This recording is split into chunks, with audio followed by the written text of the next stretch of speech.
last session in this conference, I would like to ask Dr. Abdalrahman Migdad to come to the floor, and also Dr. Elin Skaar, and also Dr. Haoues Taguia, Dr. Louay Safi, and Dr. Ejaz Akram.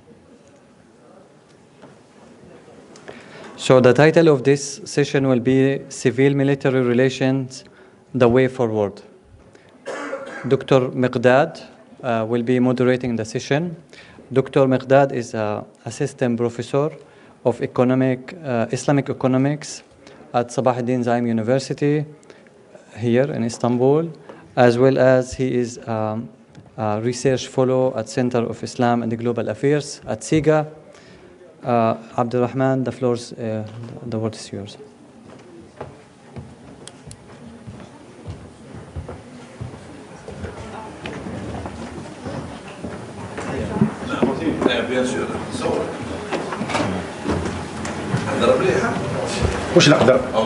وش نقدر يا يحيى؟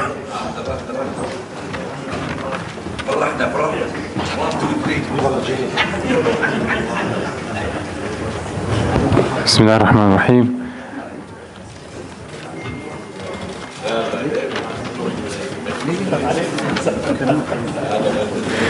Okay, everybody.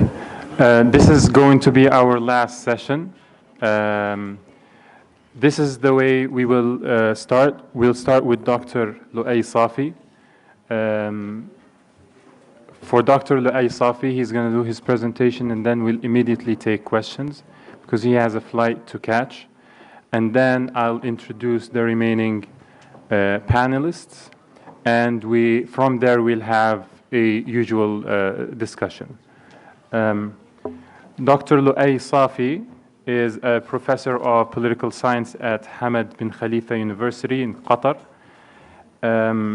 Dr. Safi taught at many universities in the US, including Wayne State University, University of Michigan, and he also taught at the Islamic University of Malaysia.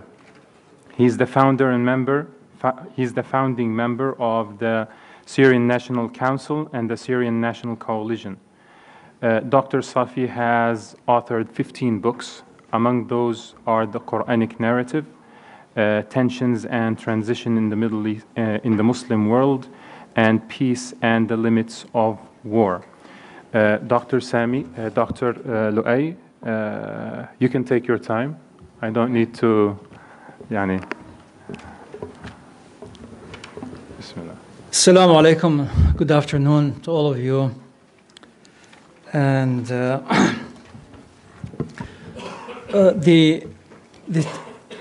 topic of my presentation is military politics and democracy, so I have a lot of room to maneuver, but I decided to focus down on the question of civil-military relationships in the Muslim societies, but definitely I'm not going to talk about Muslim societies because these are too diverse.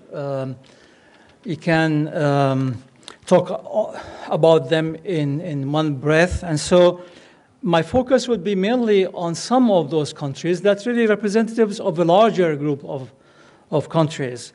And mainly I'll make some references to Pakistan, Egypt, and I have some references to Syria in my paper, but probably I may not do that because Egypt is a good model to talk about Syria as well, particularly in the area of civil-military relationships. So let me, at the beginning, provide you with my basic argument so that if I don't have time to cover all the grounds, at least you know what I was talking about. I have 3 points that form the foundation of what I'm going to argue about. Number one is that the formation of a accountable political system presupposes 2 things. Number one, a critical mass of people with civic discipline and mature political culture or outlook. So what I'm talking here is about set of public values that are nurtured in that society.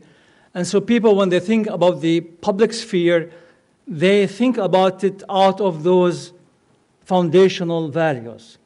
Without that, really, we can't talk about democracy, although I'm using the term accountable political system, because really that's the end of democracy. If we have a democracy as a formal system that lacks the value aspect of democracy, we are talking about a lot of the things we see in the Middle East, where you have these rituals of elections that produce the same guy and the same group of people who are linked to that guy, and we end up with a corrupt system that unable to cater for the need of the population.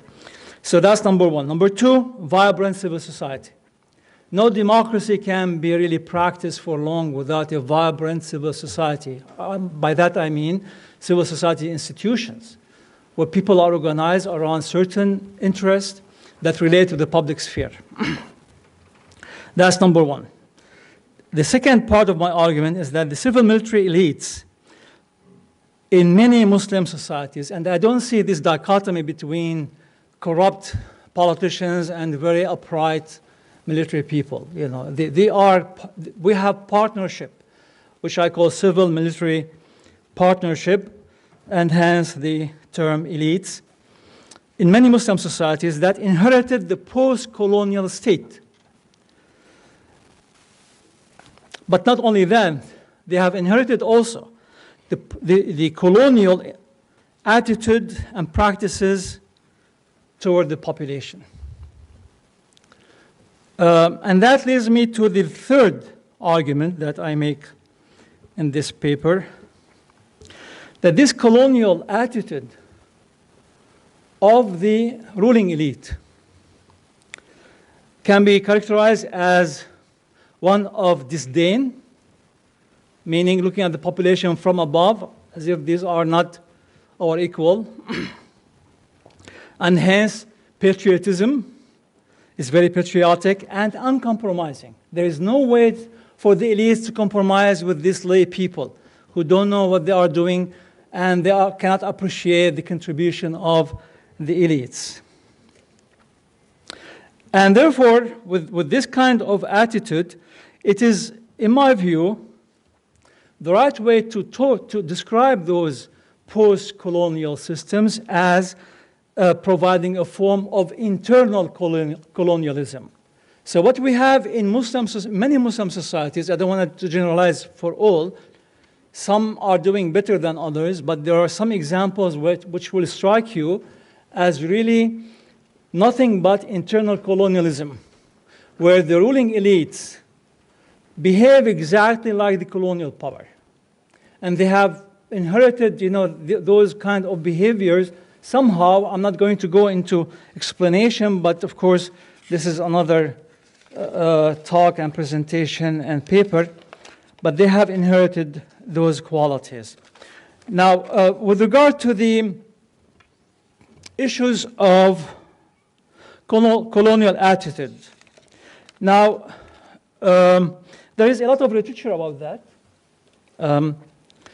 and I have provided some examples, but probably a quick reference to that attitude as it described by the literature is sufficient at this point. So my argument here is that the colonial powers that conquered most of the Muslim societies and worked hard to shape it in particular form, they viewed their colonial subjects as inferior populations, incapable of responding rationally to their plans and development strategies. So these were people who are not able to understand what this white burden, as the French philosophers used to call it, they don't understand the burden of the European civilizational forces that came to their shores. And hence their paternalistic attitudes toward the population they control is unmistakable. And we have today a wealth of literature on that. The words that are used really by some of the people who were active in the colonial enterprise toward the population, they use the word children, pupils or pupil infants, minors, and in fact, someone like Marcel Olivier, as late as 1950s, has the following to say about the burden that he has and his understanding of colonialization. Of course, he was, as some of you might know, was the Governor General of Madagascar. So he described, colonialization. He said,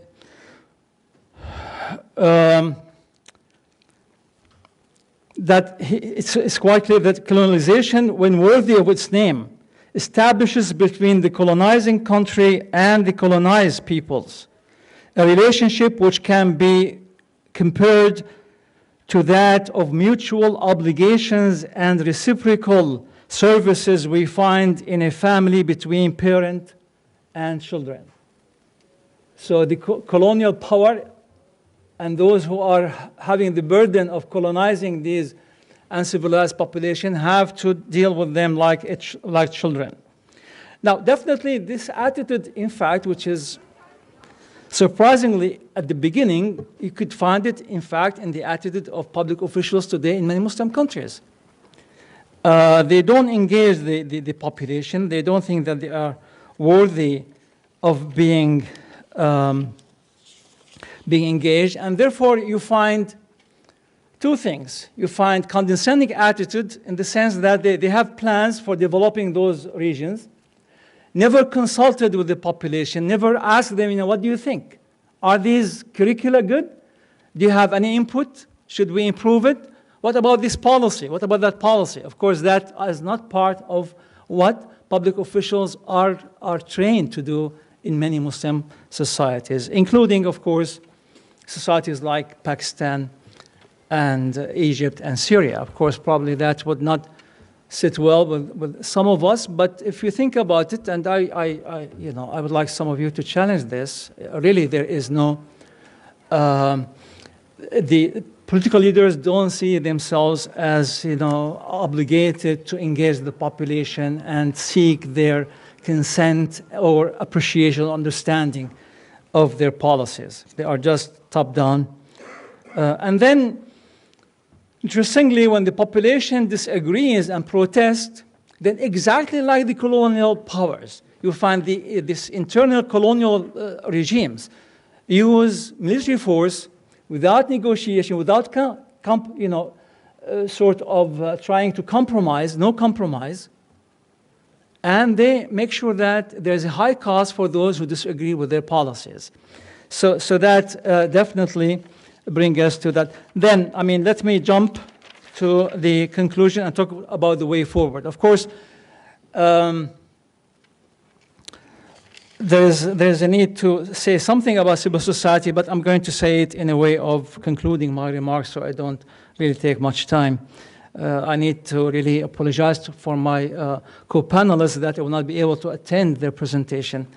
So that is enough. I don't want to intrude into their time. So there are 4 suggestions about what to do in terms of overcoming this internal colonial state, which is a post-colonial, but its ways really can be described, in my view, as internal colonialism.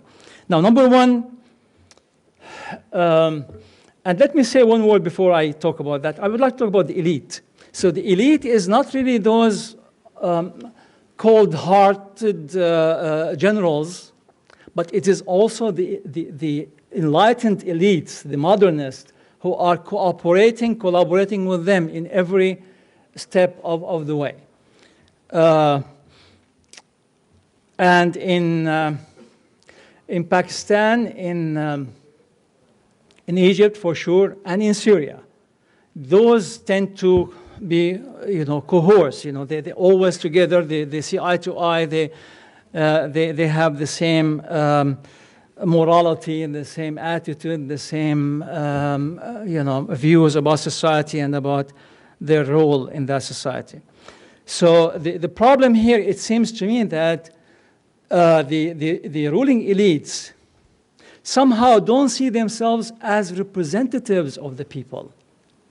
They see themselves as guardians, and they expect always obedience from the population. When the population doesn't obey, then they get so angry. Who are these people who are going to challenge our attempt to develop our countries and make them, give them better deal? And I have no doubt that some of them believe of that rhetoric. In fact, it's easy for you to believe it if you are in a position of power, and if you have already been corrupted. It's easy to see yourself as a savior against population that doesn't understand what you are doing. So now comes to the way forward. Now, four things. Number one, the elites, of course, we need now an elite who become more organically connected with the population. Unlike those elites or intellectuals who are organically connected to the state, to this colonial or internally colonial state, who seem to be more beholden to influences and demands from the outside than demands from the inside. So they would not care about what 10, 20, 70 millions would think about, but they would care about a few bureaucrats in some of those the former master colonies would think about their behavior and what they should be doing. And so what we need this shift into an organic leadership. So there's an issue of leadership really here in terms of the elites and the intellectuals. Are these intellectuals just satisfied with getting the good salaries, being co-opted by the state at the expense of what's happening to the population? I see it now becoming more urgent because of the nature of these postmodern societies, post-colonial society, I should say, because they are gradually going into a more cornered, region, that something has to be done before the whole thing would collapse. So then back again, developing, the intellectuals, the elites must be engaged in developing a vibrant civil society. It is tough, difficult, but it's possible despite the military, heavy-handed, and it's becoming more possible in many parts of the world for reasons I don't have time to talk about, but this is one way forward. Then number two, promote normative consensus. So, in fact, those intellectuals and those religious leaders in Muslim societies, even those who keep talking about Islam and the greatness of Islam, they would never bring morality to the public space. Morality is always private. Nothing you can do in the public is questioned or even taught or even written about by those moralists within Muslim communities. They just talk about what should you do to go individually and let everybody go to hell, to paradise. Let everybody go to hell. That's what you have to do. But what have you to do to meet your moral responsibility is in the public sphere, in the public space. That is missing. And of course, by moral consensus, I also mean that really it's not my way or the highway. So Muslim societies tend to be very diverse, even in terms of religion and sectarian composition. And so people have to seek middle ground. And to me, this middle ground really is about not doctrines and about ideas, but mainly is about values, human values, about justice, about equality, about freedom, about caring about each other, caring about the weak and the less powerful in society. Number three, and I see that the clock is ticking. Number three, building commitment to public morality, which is really an addition to consensus, as we said.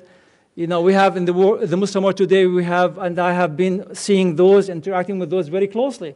You have Islamists and you have secularists. Really, what you need is really to emphasize the secularists have values. They have human values. You may not agree with some of their moral choices, but in terms of the public sphere, They have those values that the Islamists care about, but then the Islamists are almost bent to try to create a Sufi-like or religious-like states where everybody is, very, very Puritan in their thinking and behavior, even though, many of them are failing in terms of moral behavior. But so, again, the point is consensus about what is needed for all of us to live in this public space. And mainly it's about mutual respect, and it's about maintaining the important values of protecting human life, of property, in terms of public property at least, and of really taking care of each other. There are some measures of, and finally, enhance trade and economic cooperation among countries, but that's another issue. But I did not really share with you, and it will be in my paper, is those examples of deliberate insulation of the elite from the public. For example, I talked about the gated communities in Karachi and in many parts of Pakistan, where those who well-to-do have fences, have services not available available outside those fences, and they have security, they have a lot of their needs met, but then that will insulate them from the issues that are facing the larger population. The same thing in Egypt. You have these enclaves. Some of them are so huge, 70,000 people live in an enclave, that you have schools, you have clubs, you have resorts, you have cinemas, you have theaters, and then there are guards outside that will not allow Egyptians to get inside without a permission from somewhere. This is a colony. And in fact, I talked about the history of colonies that was started by the Brits, the Garden City, and then you have this Heliopolis, city, which became a model, by the way, for current enclaves. And those enclaves are quite insulated. You go there, the world is great, everything is beautiful, green. And in fact, so green that much of the population have shortage of water, so that those enclaves have not only water to drink, but they have water to irrigate a desert. And so these deserts look like as green, or better green than those, a greenery area in a place like Northern Europe or the United States, where rain is almost, a regular thing.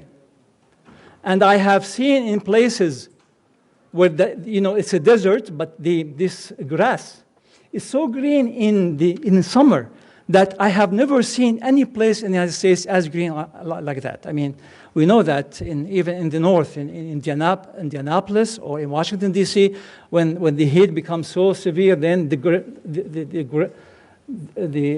grass become really yellow, but not in those enclaves. It's still green, while the larger population is unable to drink. So I will stop here. I know I have provoked enough people, but this is really my presentation. Okay, thank you. Okay, thank you very much, Dr. Louay. Have a seat. Okay. Okay, we'll immediately take a few questions. I'm just going to make one real quick comment. So Dr. Safi basically mentioned three phases. The first phase was when colonial powers existed. And then the second phase, which is the phase we basically live in, where internal powers exist. And then the third phase, which is the way forward. My question is, what did it take for Muslim communities, Muslim countries, to transition from the first phase to this phase, and what will it take to transition to the phase that you described after the way forward, or as the way forward? We'll take one or two questions real quick. All right, we'll start right here. Excuse me. Thank you, Louay. Please make your question short and quick. It's just a brief one. Dr. Louay, you talked about morality as something that lies in the private space, and but nonetheless, you want elites in post-colonial societies to bring about morality to the public space. It's quite a big conceptual kind of thing. So what kind of baggage do you think we may need to bring together so that we would enable elites to bring morality to the public space? Thank you. Okay, we'll take question Dr. Sami and Dr. Iqbal, and then we'll have the last question with here in third row, our last question. I'm sorry for the rest. In the Islamic discourse, there's a school of thought, the school of sama wa ta'a, listen and obey, which is different. I mean, this is mostly in the monarchies, but also we find it in the military-controlled societies, where it's one-way street. The leadership gives you directions, and you must just follow as long as they put some conditions. Now, I'd like to hear your opinion with this school of thought, which this is what's being basically promoted by Muslim scholars now, especially those who are close to authority. Where do you think current societies, modern Muslim societies, how could they deal with this school of thought?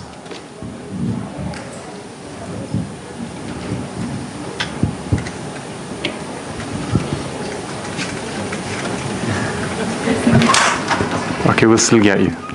Assalamu alaikum. Thank you for your presentation, and I agree with your general analysis of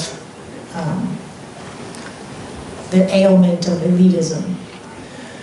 So one question is, to what extent do you think structural reforms in terms of how citizens can become members of the elite, so the concept of social mobility, which I think is something that distinguishes, for example, the United States from other societies, including in Europe, that are much more exclusivist in who becomes members of the elite. And so rather than necessarily changing the culture all at once, but perhaps changing the structures that creates more fluidity and more exchange between who, where you were, when you were born, or what class you were born in doesn't determine what class you will die in. And I'm particularly interested in the judiciary as a lawyer, and who becomes a judge, which themselves they're members of the elite.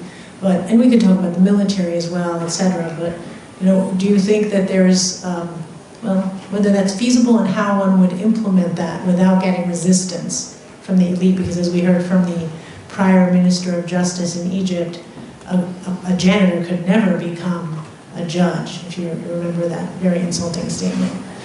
Thank you.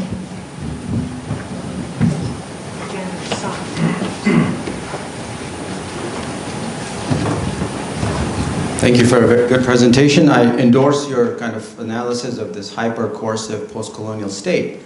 But I see a disconnect. You started off by kind of laying out two prerequisites for accountable government. One was political culture, the other was civil society. Now, political culture is a very problematic kind of variable. There was an article, I forget when it came out, 30 years ago, which says culture is a cause in search of its effects. It's very seductive to say if you don't have a specific value system, the people don't, support democracy or have deeply internalized, you're not going to get democracy. So democracy needs deep social roots. But the hyper kind of really robust coercive state the colonial kind of internal colonial state that you described, there's a disconnect, because if you go 100 years ago in any of the world's long-standing democracy and ask people what they thought of democracy, their answer is unlikely to be, oh, democracy is the best form of government. So what I'm trying to get at is there's a habituation effect. When you have democratic institutions over a long time, you create a democratic culture. But presupposing political culture as a kind of precondition for democracy is kind of the argument that dictators have used for so long. And I'm not saying that you are, but Lee Kuan Yew famously, oh, we have different values. In America, teens get pregnant, we have family values, this Western democracy, blah, blah, blah. So I was just trying to understand the kind of, how you would kind of link these two, this disconnect in your analysis. Thank you.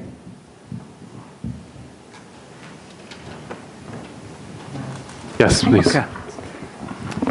Okay, I think very important questions. I don't know whether I'm going to be able to do justice for them, but like my presentation, this would be just sound bites because you can't really explain everything you talked about, but or you mentioned at least in broader terms. Now, for your question, Abdalrahman, I think this has been process. Of course, I mean, I would have never thought that this was the case, that we are in the post-colonial state and we have internal colonialism, let's say during Nasser era.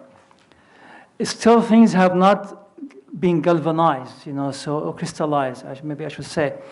So, but the foundation he put eventually in Egypt led gradually, from Nasser to Sadat to Mubarak, and now to Sisi, and things really become more scary as you watch what's happening to that society, which is really at one point was the beacon of Arab reform and Renaissance, and now 60% of the population are below poverty level, and then seems at least on the surface that there is no hope.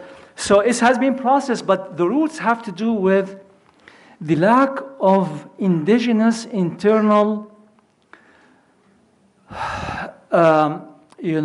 civic culture, civic commitment to the public space, to a vision of society where at the core of it is our values. And definitely I'm not talking about a moralizing society, but I'm talking about a core group within the society that provide the foundation so that people would respect the law, even if there is no, camera, watching them or a policeman. They stop at the stop sign even if there is nobody around, because they know they are morally required to support the law. Otherwise, society would collapse. So that's what I'm talking about. So this has to happen. And probably that will address your point. I mean, public morality is about being fair to others, thinking about the others, not thinking about only yourself when you make your calculation. Is about thinking that we can win together, and we don't have really to rise, we have to push people down. And so that has to have also a foundation in the culture. Now, I know culture is a very tricky notion, but to me, culture eventually boils down to a set of values that are common, shared by the population, that they justify them through their ideas, through their novels, through theater, but it's all about certain values that make them work together, including mutual respect, respect of human dignity, respect of certain rights, which I don't see it in our part of the world, despite all these cheap talk about human rights. But it's not inculcated, in the family. It's not in the family. It's not in the school. It's not in the curricula. And I have written about that, really, regarding the Syrian curricula. What are these curricula trying to achieve? This sort of this lone ranger, this hunter, who doesn't need anybody, and by themselves they can conquer the world, and eventually they conquer their own population, and so all of that is missing. Now, sama and ta'a, the yes sir, mentality, isn't it? That is inculcated in many Islamic movements. I mean, I spoke about it as early as the 1989 in my first paper that I published. It is there. Unfortunately, people have some model of how things have to be organized for modern Muslim society within the religious community, which is unrealistic, lacking any analytical tools to understand the difference between past and present, and between surface text and the deep meaning. And so that requires really a new education. Probably schools there must be schools, private schools, whatever schools that raise a new generation of leaders. There must be non-governmental organizations, civil society institutions that really raise awareness and create a new type of leadership. We don't have leadership. We have people just who are ambitious, want to grab power and wealth, and they eventually are willing to compromise the whole population if they can get that goal in life. So I guess it is also a failure of society. It's not a failure of the elite, because the elite come out of the masses. Yes, some of them are now trying to isolate themselves, but this will not work. Their institution will collapse. Egypt cannot be maintained through enclaves. If the ordinary Egyptian is not part of the growth of society, the society will not grow.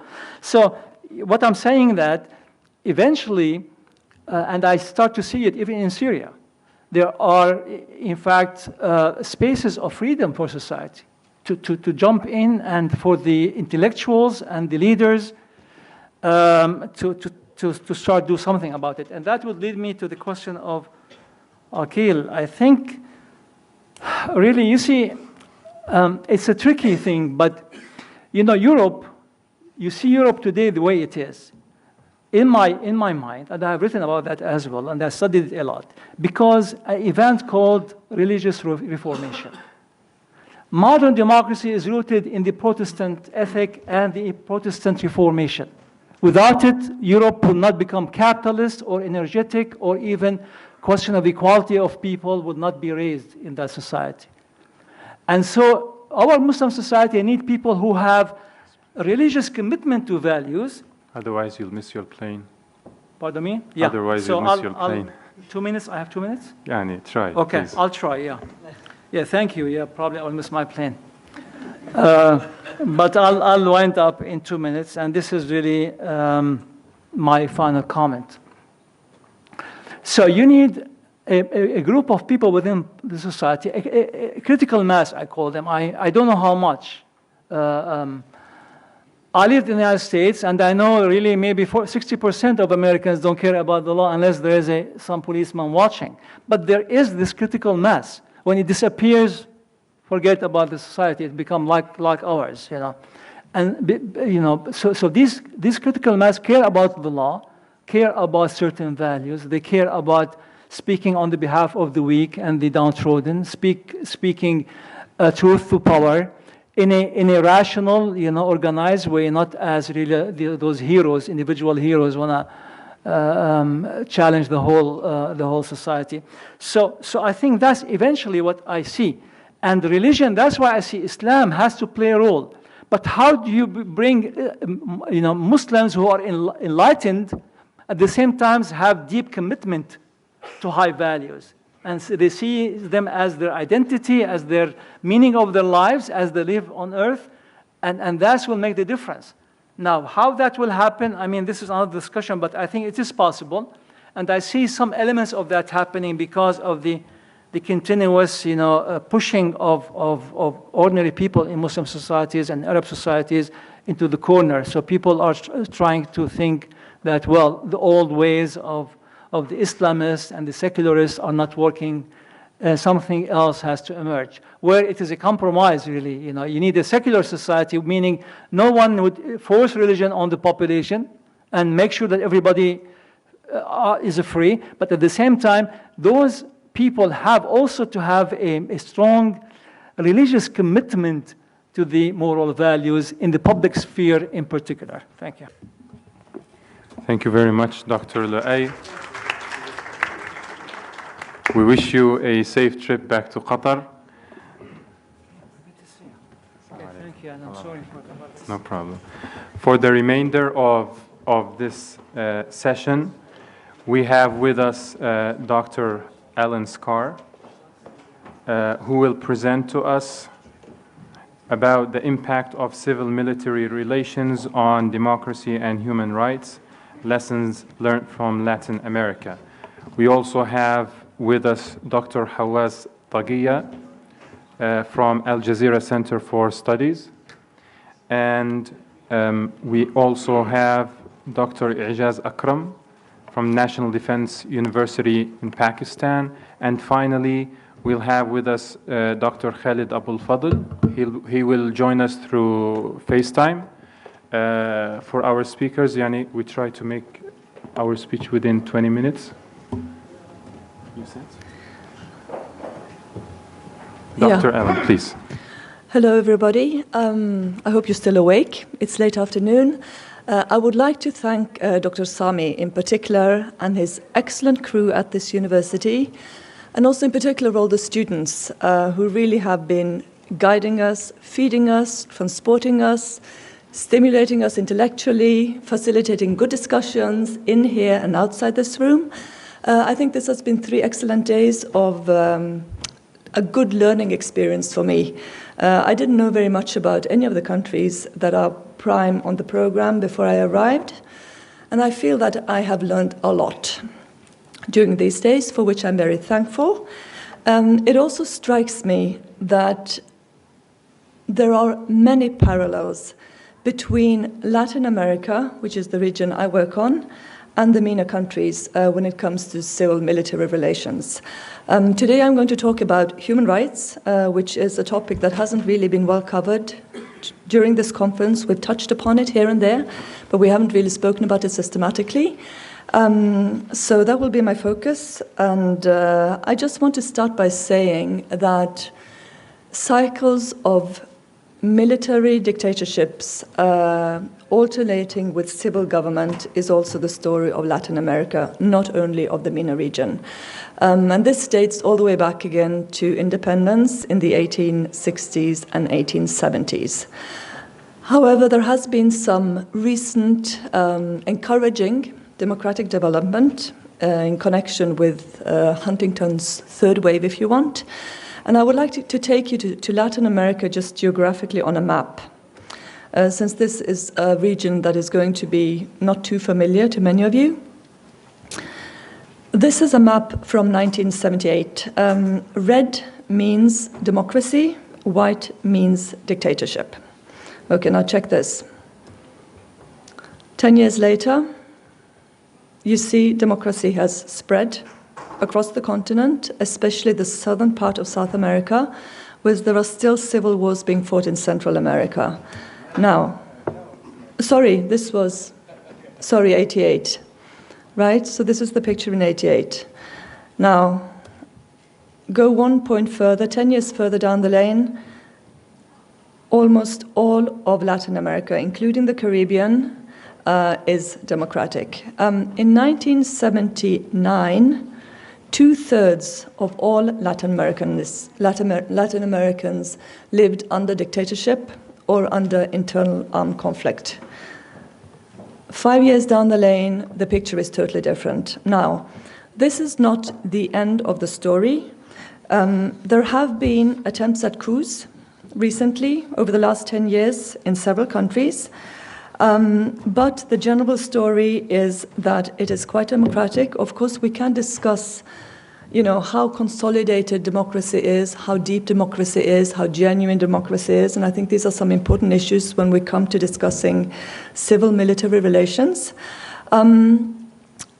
Just to frame my discussion, I would like to point out that there are 3 main important literatures that have to do with the issues that we have been discussing over the last couple of days. One big literature in Latin America is about democratic breakdown, presidential breakdown. The second literature has to do with democratic transition, which we have discussed to a certain point. And the third literature has to do with democratic consolidation, okay? And within the literature on democratic consolidation, there are 3 main strands that deal with civil-military relations in Latin America. The first strand has to do with the military as a political power. This is something we have discussed a lot. The second has to do with the military as an economic actor, which we have also touched upon. And the third strand of literature has to do with the self-perceptions of the military. And this is important, because what happens when the military changes its role or changes its focus from maintaining internal security, fighting its own citizens, and being the protector of its citizens. It has to change its mindset. I think that's a very, very important topic. I'm not going to talk about it today. And I'm not going to talk about the military as an economic actor, but I will talk about the military as a political actor and how civilians in Latin America have had a hard time gaining control over the military. And the most contentious issue, I would argue, in civil-military relations on this continent has been the issue of human rights, or more precisely, human rights violations. This is a map showing South America. And I hope this is not my phone. If you swap the colors, red is now authoritarianism, military dictatorships, white is outside the zone. So this shows you 5 Southern Cone countries, Chile, Argentina, Brazil, Uruguay, Bolivia, Paraguay, who were part of a military repressive right-wing network backed by the United States that dominated the Southern Cone in the 1970s and the 1980s, and their prime purpose was to fight communism and subversions, all opposition against the government. And they exchanged intelligence, exchanged information, killed each other's citizens, put them in mass graves. It was quite bloody. You can see some of the figures on human rights violations, and they vary a lot according to sources. So these are not set in stone, but they give you an impression of the violations that took place. Now, I have been heading a research project covering 9 countries, involving about 20 people from many, many countries in Latin America, working for a period of 4 years, trying to look at these dictatorships in 9 countries or internal armed conflict and see how the conflicts have played out and also what has happened afterwards. So we've looked at different transitions from military dictatorship, from internal armed conflict, or from a mix of the two. In the right-hand column, you can see some of the figures. Human rights violations were vast across the continent, and we're talking torture, extrajudicial killings, rape, forced exile, detained disappearance, and in some couple of cases also genocide. The figures that you see for detained disappeared in the right-hand column are from the formal Truth Commission reports that were endorsed by the states. And the figures vary from about 200 detained disappeared in Uruguay to 200,000 people killed in Guatemala. These are not unsubstantial figures, and they affect a lot of civilians. So, before I move on, let me just show you a picture. This is from a museum, a memory museum in Buenos Aires, which is the capital of Argentina. The people that you see, the faces that you see, are people who disappeared during the dictatorship in Argentina between 76 and 83. Okay? And the children sitting in front are, it might be their grandparent. We don't know this. But these are living memories in Argentina today. This memory space is actually a formal naval academy, a training school for military people that, many years into democracy was converted, or during the dictatorship, it functioned as a clandestine detention and torture center. About 5,000 people were killed in this particular, what is now a museum. So this is one way of keeping memory alive in Argentina. And I would argue that the policy of having people disappear is actually one of the most brutal violations, because people keep up their hopes that they're actually going to find their family members again. And this particular kind of crime has provoked both military and civilians, and formed the basis for many court cases, which I'm going to get to in a little while. Now, in the project that I mentioned, we tried to take stock of how civilian governments have tried to deal with these massive human rights violations. This is the definition, if you want, that we came up with of accountability. We have looked at 4 different things in this project. One is truth finding, which means trying to document human rights violations through Truth Commission reports. We also looked at criminal prosecution through national courts. We looked at reparations to victims. They could be either material or symbolic. And we looked at efforts to guarantee non-repetition, which means measures put in place to prevent human rights violations from happening again in the future. And this could mean institutional reform, legal reform, constitutional reform, reform of the police, reform of the military, human rights education, re-educating judges. There's a whole wide range of different policies. One of them was to set down a truth commission. And this has been a very typical measure used in many Latin American countries. We have examined 11 truth commissions in 9 countries. There are 2 more in the making at the moment in Bolivia and in Colombia. I also know that this is a measure which has been widely used in Latin America. It has also been widely used in Africa. The South African Truth and Reconciliation Commission is probably the most well-known of all truth commissions. It has very rarely been used in Muslim countries. I know there has been one in Morocco, one in Tunisia, I think in Lebanon, and in Asian Muslim-dominated societies in Nepal and in East Timor. And there have been several commissions in South Korea. But this is mainly, or it started off as a Latin American phenomenon. And this is important because the military have actually tolerated these commissions. And why have they tolerated civilian governments to document the abuses that they have committed? Because they have negotiated or passed amnesty laws to protect themselves from criminal prosecution. And this is one of the things that have hindered prosecution in many countries for many years. Now, another thing I should have mentioned is that these commissions are normally set up at the time of transition or during the first civilian government, but sometimes it takes a long time. This picture is a picture of the head of the Brazilian Commission handing over the final Truth Commission report to the then President Dilma Rousseff in Brazil. This happened in December 2014. This is the latest final report that was finalized in Latin America. The violations that are documented in this particular report were actually committed in the 70s and the 80s, which means that there is a 30, 40-year span between the commitment of the abusers and the actual documentation and formal state recognition. This is important. It's also important that the current president, Jair Bolsonaro, is not a fan of human rights. He is a deep admirer of the past authoritarian regime. He has close ties to the military, and he is not very likely to do anything about all the recommendations that this particular commission took months and months and months to deliberate. So all this to say is that having a document, having a human rights commission is not enough. You also need political will to follow up the recommendations.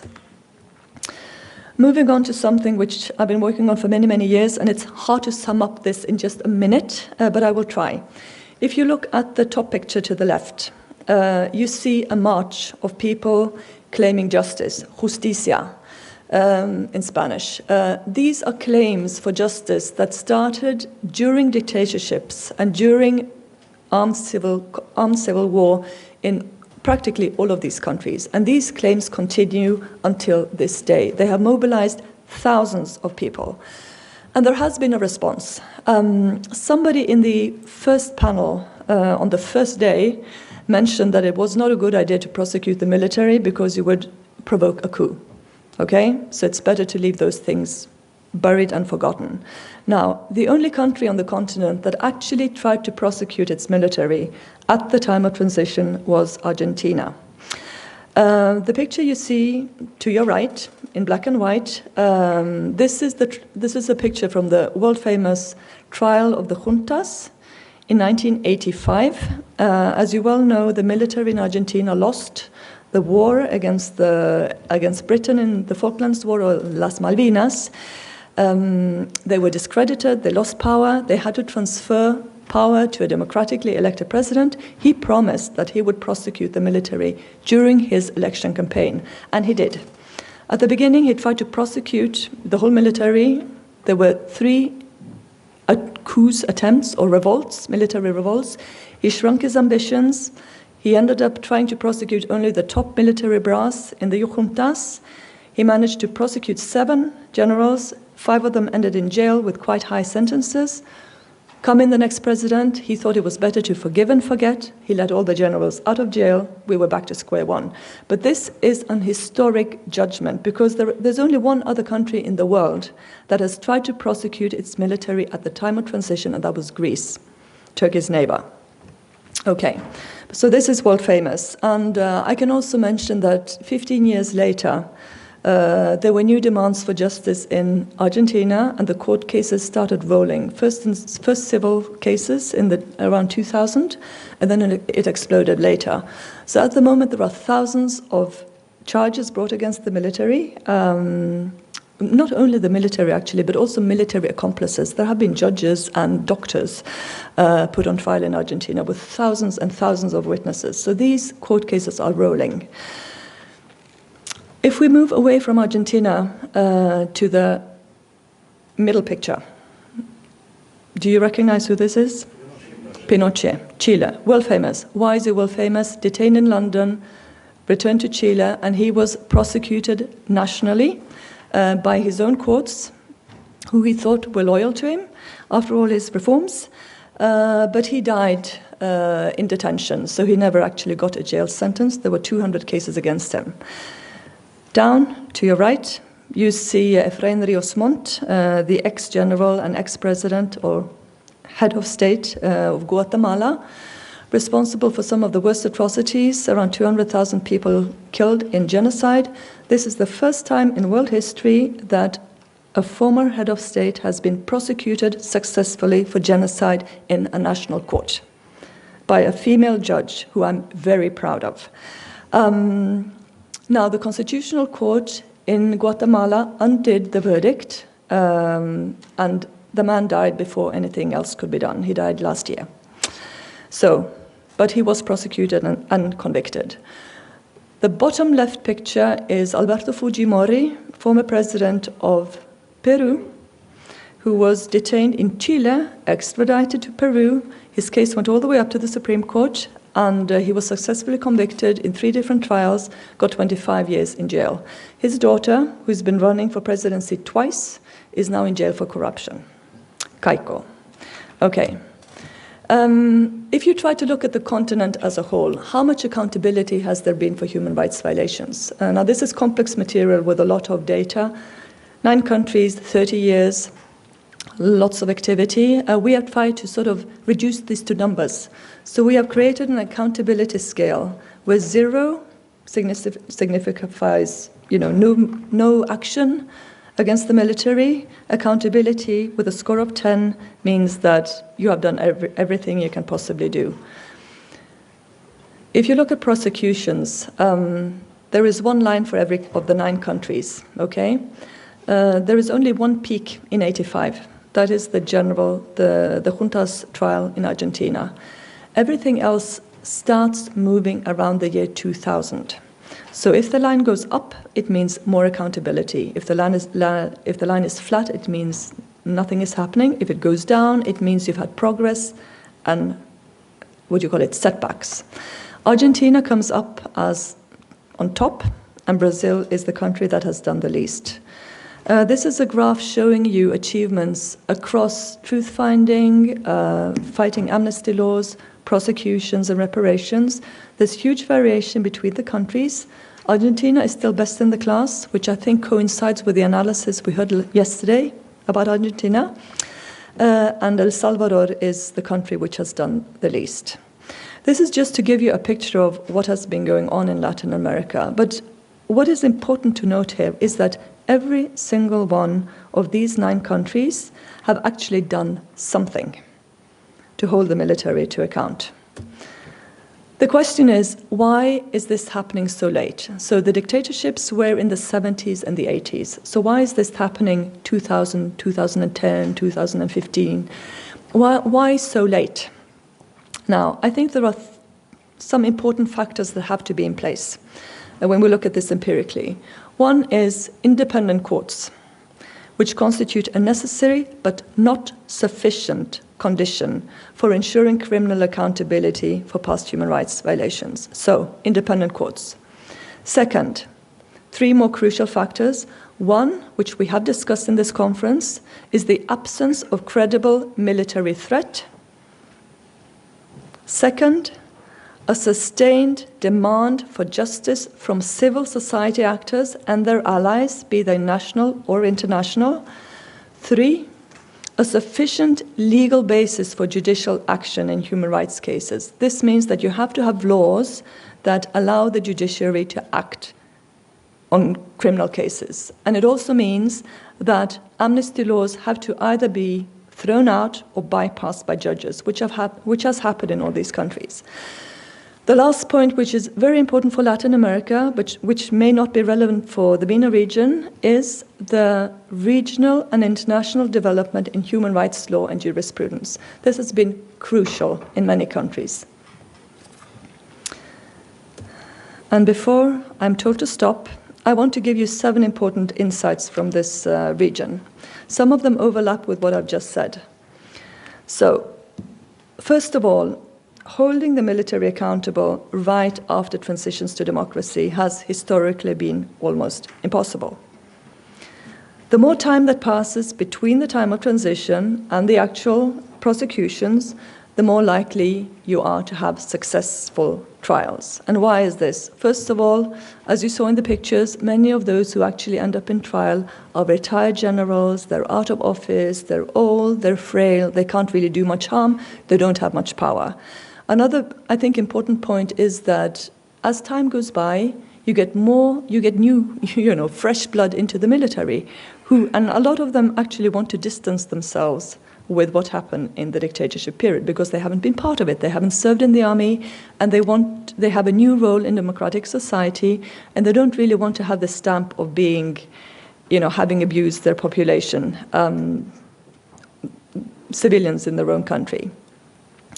Third, which I mentioned already, is that it really helps to have a pro-human rights and pro-accountability civil society. Civil society in many countries are responsible for documenting, collecting information, hearing witnesses, receiving information, and putting this information together and putting pressure on the government. This is crucial. It's also crucial how government responds to this pressure, how government responds to these demands. It is much easier to act on these issues if there is political will to do anything. Finally, you need independent courts, independent judges. Sometimes it helps just to have 2 good judges can get a lot done. You also need the presence or absence of amnesty laws is not what tips the balance, but you have to have the legal space to do the prosecutions. In Latin America, the Inter-American Court and Commission have been crucial, and I want to move on to the final slide here, which is a big debate. In 20 seconds, the implications for democracy and human rights by carrying out prosecutions and dealing with past violations, what are they? I think democratic deliberations, which have been encouraged as part of Truth Commission's work, has been very important in many countries. In, for example, Chile, there was the civilian government invited the military literally to a round table. Mesa de Diálogo it was called the Table of Dialogue. So civilians and military sat down, discussed how to grapple with the problem of human rights. This was copied by Uruguay later, quite successfully so. Another point is that through policies of memorialization, which means, like the museum I showed you a picture of, the ESMA Museum, or having public spaces, monuments, museums, street names, public spaces, where normal civilians can go and think about the dictatorship and the crimes that were committed, and it's also in honor of the victims. This is something that helps people not forget what happened. I think dealing with human rights violations, especially through the courts, has actually strengthened the rule of law, which is, I think, one of the main pillars of a functioning democracy, because it shows that nobody is above the law. And if you can't hold those who make the worst violations accountable, how can you then criminally prosecute petty criminals, who steal because they don't have enough to eat? There wouldn't be any feeling of justice in that. So this is also a point. Trust in democratic institutions, I think, has increased. Especially trust in the judiciaries has gone up as a result of these processes. I think over time there has also been an increased right-wing tolerance for human rights policies. I would argue this for the case of Chile, where even the most Pinochet-friendly people will not today have the guts to say that this did not happen. They did, right after the transition. Today, everybody acknowledges that these atrocities took place. Finally, regardless of what political parties support or don't support human rights, I think they have definitely been put on the political agenda, and I think this is central to the development and the consolidation of a proper democracy. Thank you. Thank you very much, Dr. Elin. Next, I would like to ask Dr. Haoues.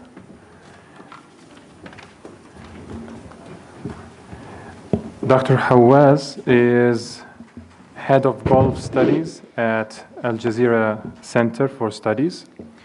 He has contributed to numerous publications, such as the blockade over Qatar. Dr. Haoues has given public speeches in many universities all over the world. He will speak to us today about the role of civil society and civic organizations in democratic transitions. Please. Thank you. Assalamu alaikum. Good afternoon. Thank you for CIGA for inviting me and giving me this opportunity to share some thoughts with you about the civil society and the role of civil society in converting military regime to democratic one. So my approach of the relation between civil society and military from the angle of transition from the military regime to democratic one. I will address this subject in 4 levels to assess the effectiveness of civil society in the democratization of the Muslim society. The first level is global one.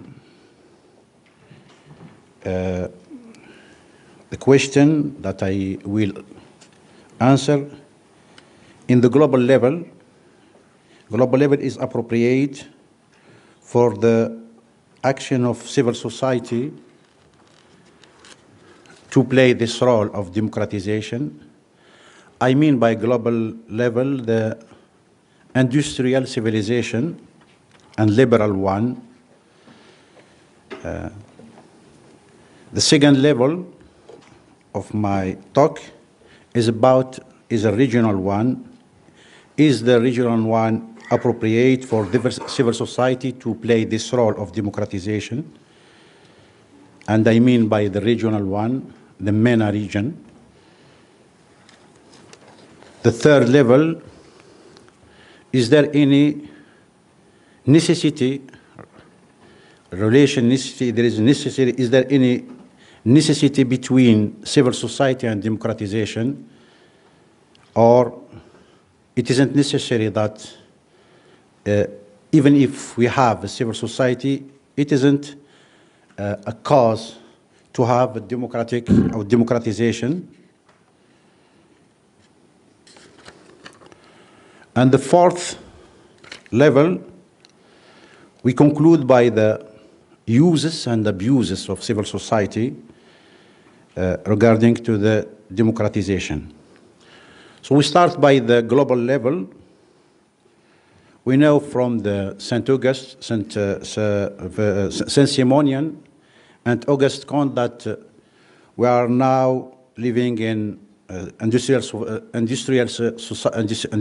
civilization, and we are now in a post-industrial civilization. And the meaning and what we can get from this for our talk, that the glory, the value of glory isn't like in the past. Now the utility and the merchant value are now getting the priority in this new society. So that means we downgrade the military and we give a positive value, or we prioritize the merchant and the growth and economic and utility. So we have a new level of value or priority. That means we don't praise, we don't value like in the past, the military. And I think this is a trend, a big trend, will shape our civilization and our future. So the value of glory is now isn't valuable like in the past, and it is a room and an opportunity for the civil society and for democracy to be implemented. So we have this trend, decline of military value.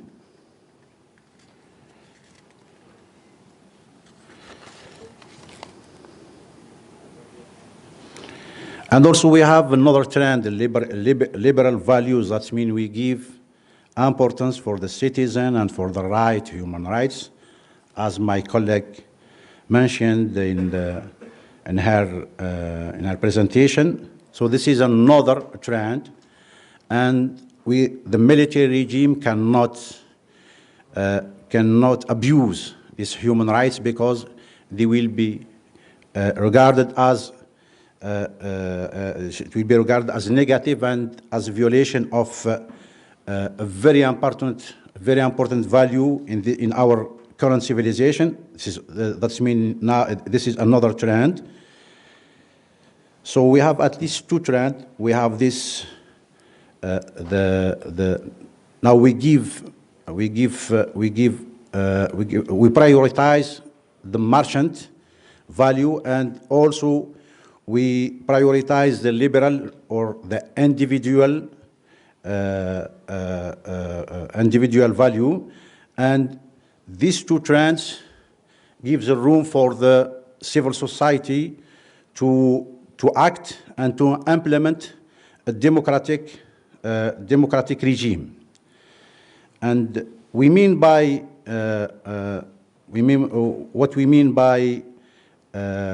military regime.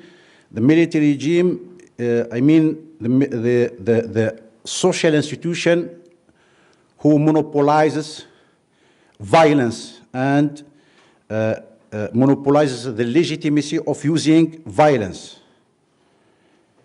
And we identify also the state as as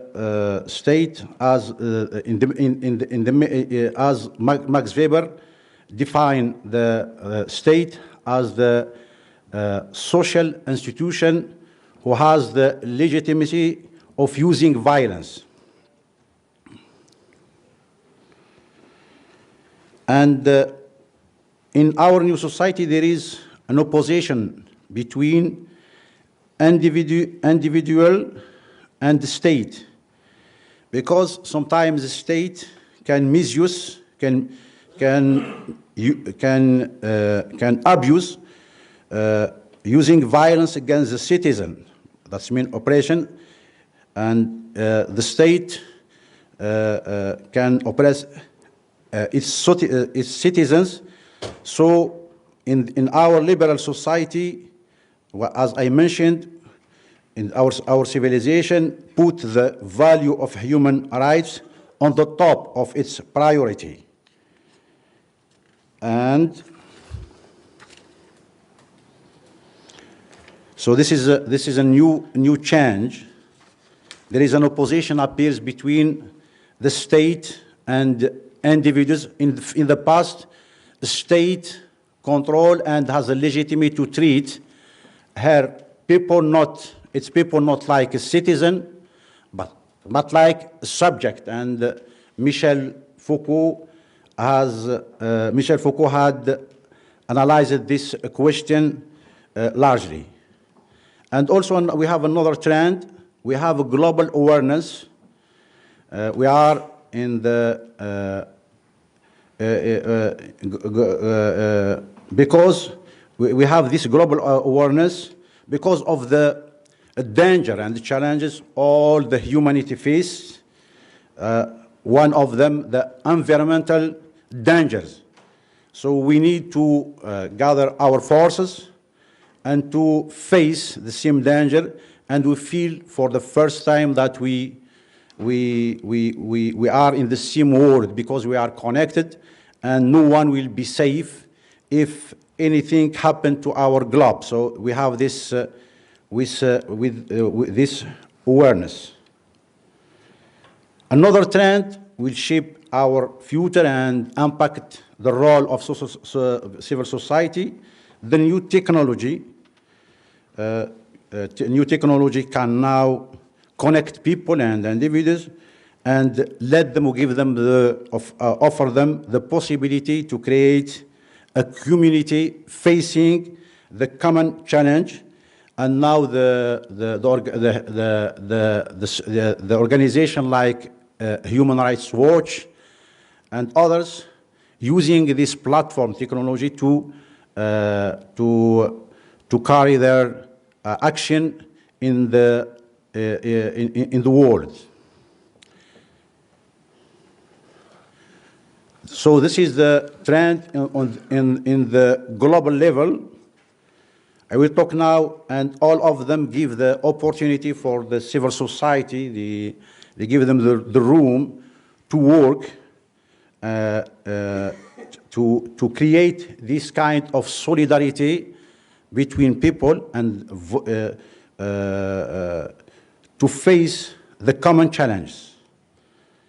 In the regional level, we have also a trend offering possibility for civil society to face or to create network in order or in the way to face the common challenge. In the international level, we know that the civil society are praised and they design the civil society as the driver of democracy and the Western power now, and since the 80s and the 90s, rely on the civil society in order to change the authoritarian regime to change them to a democratic regime like what's happened in east of Europe.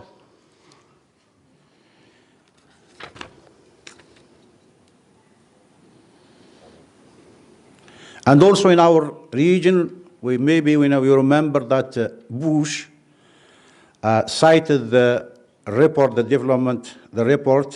about the development in the Arab world, published by the PNUD, as an evidence that this is a call from this region, from the civil society, to implement the democracy in this region.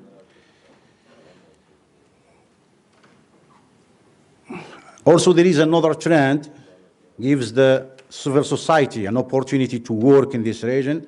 The failure of many states like Yemen, like Libya, and this failure gives the civil society, first it creates a need of solidarity and give for the civil society, offer them an opportunity to create another options to face a common challenge.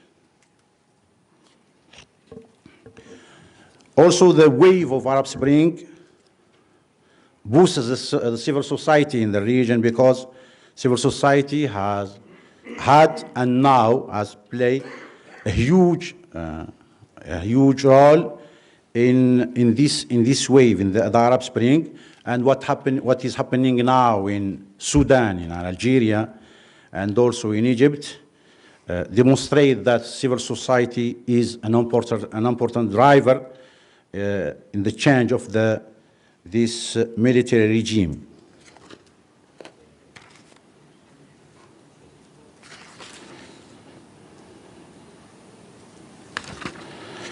So now the third axis of my presentation.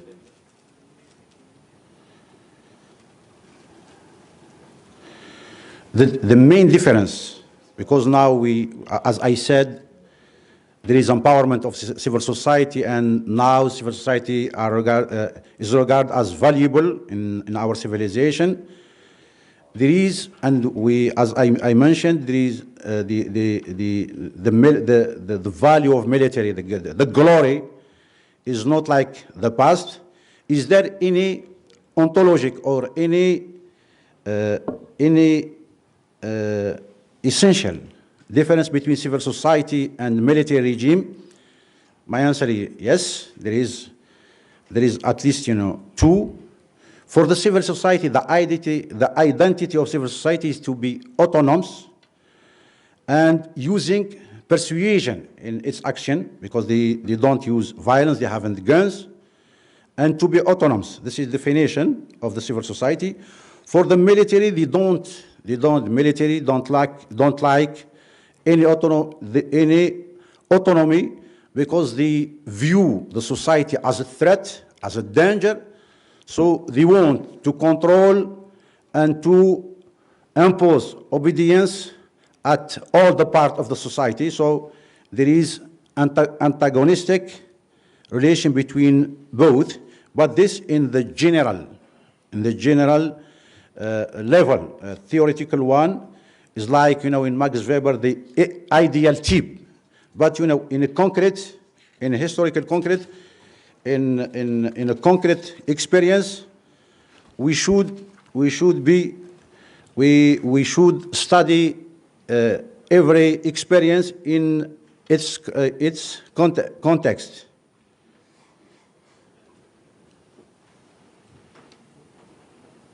For example, sometimes in our history and the history of the other experience, there is a cooperation between them, and as one of our experts said in his presentation, the experience of Sudan demonstrated that behind the military coup there is a civilian appeal. And also we can see the experience of Egypt. The free officers rely on the brotherhood in what they call the revolution. So we have, and also the experience of Sudan, Turabi and Bashir in the beginning of the 90s. My other question, is there any necessity between civil society and that's meaning the civilian aspect and the democracy? No. We have plenty of experience. For example, Hitler was a civilian, and Mussolini was a civilian. So there is no automatic relation between being civilian and democratic by essence. So it isn't enough. Is it civil society always inclusive? No, it isn't necessary. I can say it, for example, the example of Nahda. Ben Ali used the concept of civil society to exclude the Nahda from the political arena, because in his view and the view of his allies, civil society is by essence secular, and we cannot allow a religious player to be a part. So sometimes we use civil society to oppress and to exclude our opponents. The conclusion. So civil society, as I demonstrated in trends I mentioned, has the opportunity and the capacity by the new technology to drive democratic change in the Muslim region, but we should be aware of the traps, of the concept, and the strategy that maybe they use this concept, the abuse of the abuse of the concept of civil society. Yeah, and thank you.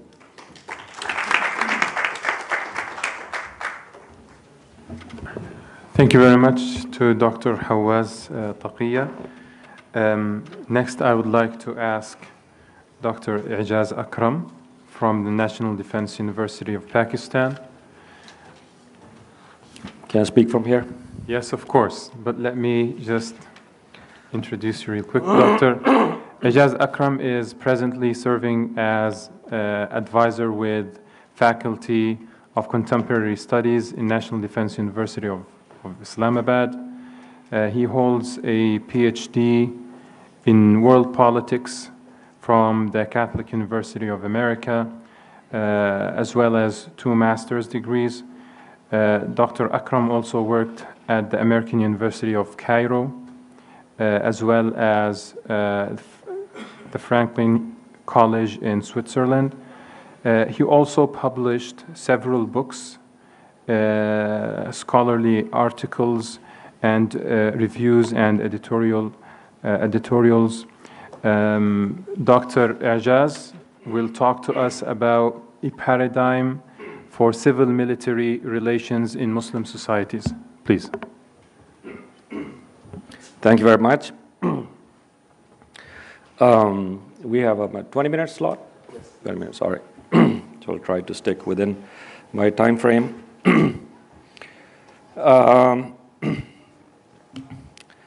You know, we approach this subject, which is rather, it's a narrow subject within the whole gamut of political science, security studies, IR theory, what have you, global studies, and so, you know, civil-military relations is a narrower subfield of something much, much larger. And but at the same time, it's very, very important, and it is very important from my point of view to get the theory of this subject right. The epistemology of this subject, how do we know what we know?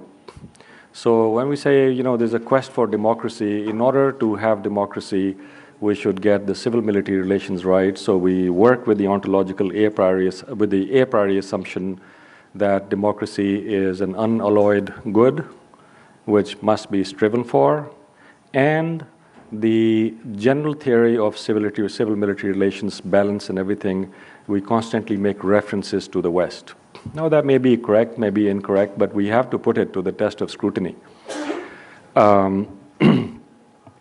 So, and it's also, you know, the whole Western theory of knowledge, modern Western theory of knowledge.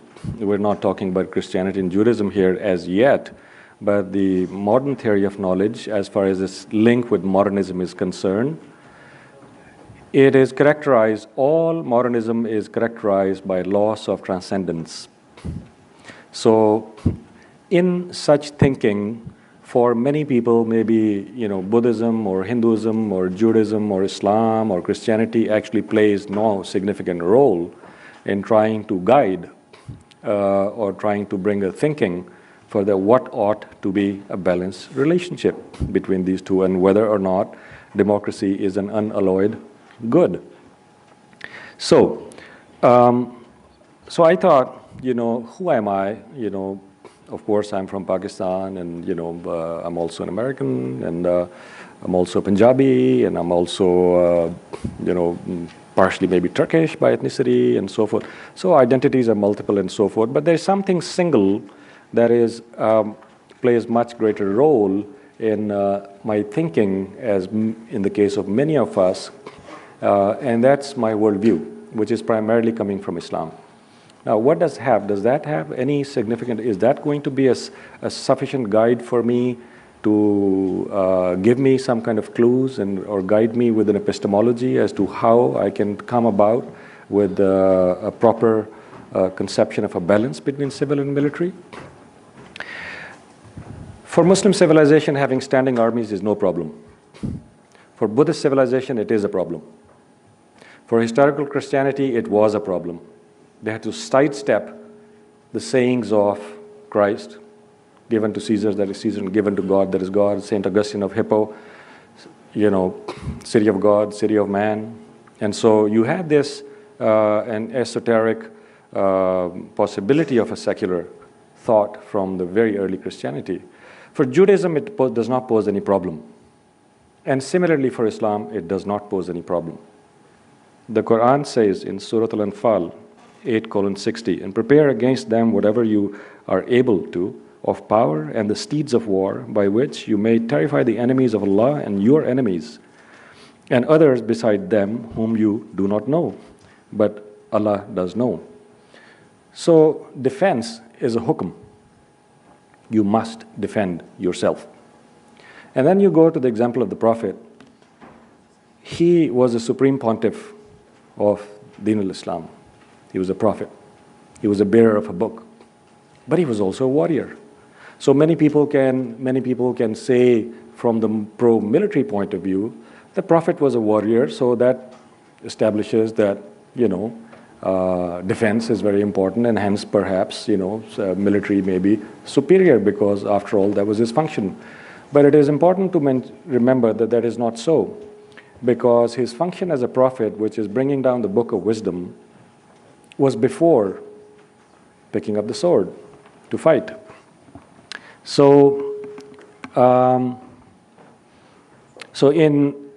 But that does not still tell us that his function as a prophet, which is a bearer of the book, as a civilian function, and his function as a warrior, he fought 27 wars in which he directly participated, and more than 100 in which he did not physically participate, but nonetheless. So that does not prove that his military genius, he nearly won all of the wars, that his military genius was superior to his hikmah genius. All right? So the military function of the Prophet is secondary to his wisdom function, and it is in service of that wisdom function. But even that does not prove that the civilian aspect must dominate over the military aspect in Islamic societies, going back to the archetypes, the ultimate archetypes, as far as that we can go as Muslims, as thinking Muslims, to look for a history of balance in this relationship. But what that does tell us that it's a primacy of knowledge over action. Now, that's the best we can come up with, that I can present to you, is the Islamic theory of civil-military relations, is the primacy of knowledge and piety, ilm and taqwa, over anything else. And in the case of the military function, it is action. So, East Asian civilization, you study Taoism, we find Louay is non-acting action, is superior to action. Action is not inferior, it is needed, it is very, very important. As human beings, we have to act within time and space, which requires action. To eat is an action, to defend yourself is an action. So, now Islam is also a Unitarian paradigm. Muslims throughout the history we call them muwahidun, the people of the unity. And hence that requires integration. That requires integration of contemplation and action, of knowledge and praxis, of civil and military. 30 presidents out of some 45 presidents in the United States of America have served military or certain other militias, and only 13 and 14 who did not serve. That's a very good example of integration. Switzerland, which does not have a standing army, but every citizen has a weapon and has training. A very good example of civil-military integration. Israel, Almost entire society has some kind of training. It's a militarized society, militarized civil society. Where the state stops and the civil society begins, we do not know. It's a very good example of civil-military integration. Afghanistan, the Taliban. Now this might, don't jump up from your seats, please, but also are a relief organization, fighters. You know, don't listen to the global media, what they tell, you know, that Americans are the good guys and Taliban the bad guys. I mean, come on, the story is quite opposite. After 48 countries raided them, and this ragtag army of, 45,000 people have actually, 18 years later, now the Americans are, please help us get out. And so they need the Afghan Taliban, and they need, obviously, the help of Pakistanis to get out. And so, good integration. So, divisions, either or. Binaries can be very useful. I love binaries, this or that and so forth, binaries. But we must insist on integration. This is our intellectual habit, and it is also a commandment. So the unity between family, unity between man and woman, unity between societies, unity between civilizations, and the unity of humanity, and the unity of environment. So I did not bring myself to this world, something else did, and I will not voluntarily take myself away, something else will. I'm loyal to myself, I'm loyal to my family, I'm loyal to my city, I'm loyal to my province, I'm loyal to my country, I'm loyal to my state, I'm loyal to the millet, I'm loyal to the ummat, I'm loyal to the insaniyat, and beyond the insaniyat, I'm loyal to the animal and the botanical world as well. It's not easy to actually practice integration of knowledge, but we must try, all right? So now I'll go to the second part of my argument, which is a discussion of current realities. The notion that democracy as the only legitimate form of government is problematic, or at least it's contestable. We cannot insult the intelligence of humanity that only, Francis Fukuyama said, from here onwards, democratic capitalism, this is the way, and it's my way or the highway, and nothing else. Our intelligence has reached its upper limits, and everybody else must remove their thinking caps, put the blindfold on, and follow. It's not like that.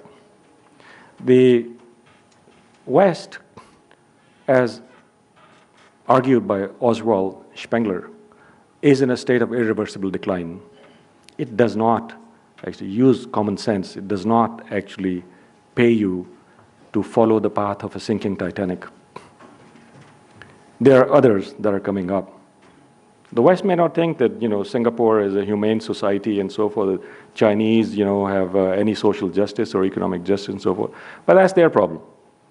United States of America, one of the most brainwashed places on earth.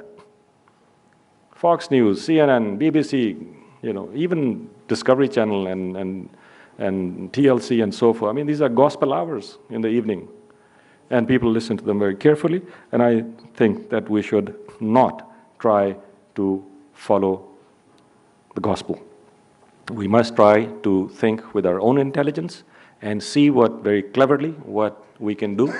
And if democracy works for us, great, alhamdulillah. The Quran is silent on the form of government. It does not tell you whether kingship is superior, whether military rule is superior, whether this is superior. It's silent on the form of government. It is Kitab al-Insaf. It only insists on justice. If you can have a democracy that brings justice, great. If you can have a military rule that brings justice, restores justice and harmony, great. If you have a kingship that does it, great. So we have to look at the outcome. We cannot be emotional about the form itself. That's path dependence. How much minutes I have left? Oh my God, so I have to really, I was just warming up. So reference to the Western experience can be useful, but we should not limit ourselves to it. Now, if you're not a believer in the Western liberal democracy, then often, unfortunately, you are labeled as a dictator, autocrat, fascist. And it is the West who decides who is a Democrat or not. Front Islamique Salvation won the election. No, you're not a Democrat. Get out of here. Sisi, get out of here. Iran, theological theocracy. China, commies. only in the end they have reached enlightenment. It's a highly problematic idea. Current reality is number 2. We have democracies in South Asia, India, Bangladesh, Pakistan, half the time, of course. Pakistanis can make a claim, we've been democratic. I don't think so, but okay, dynastic democracies maybe.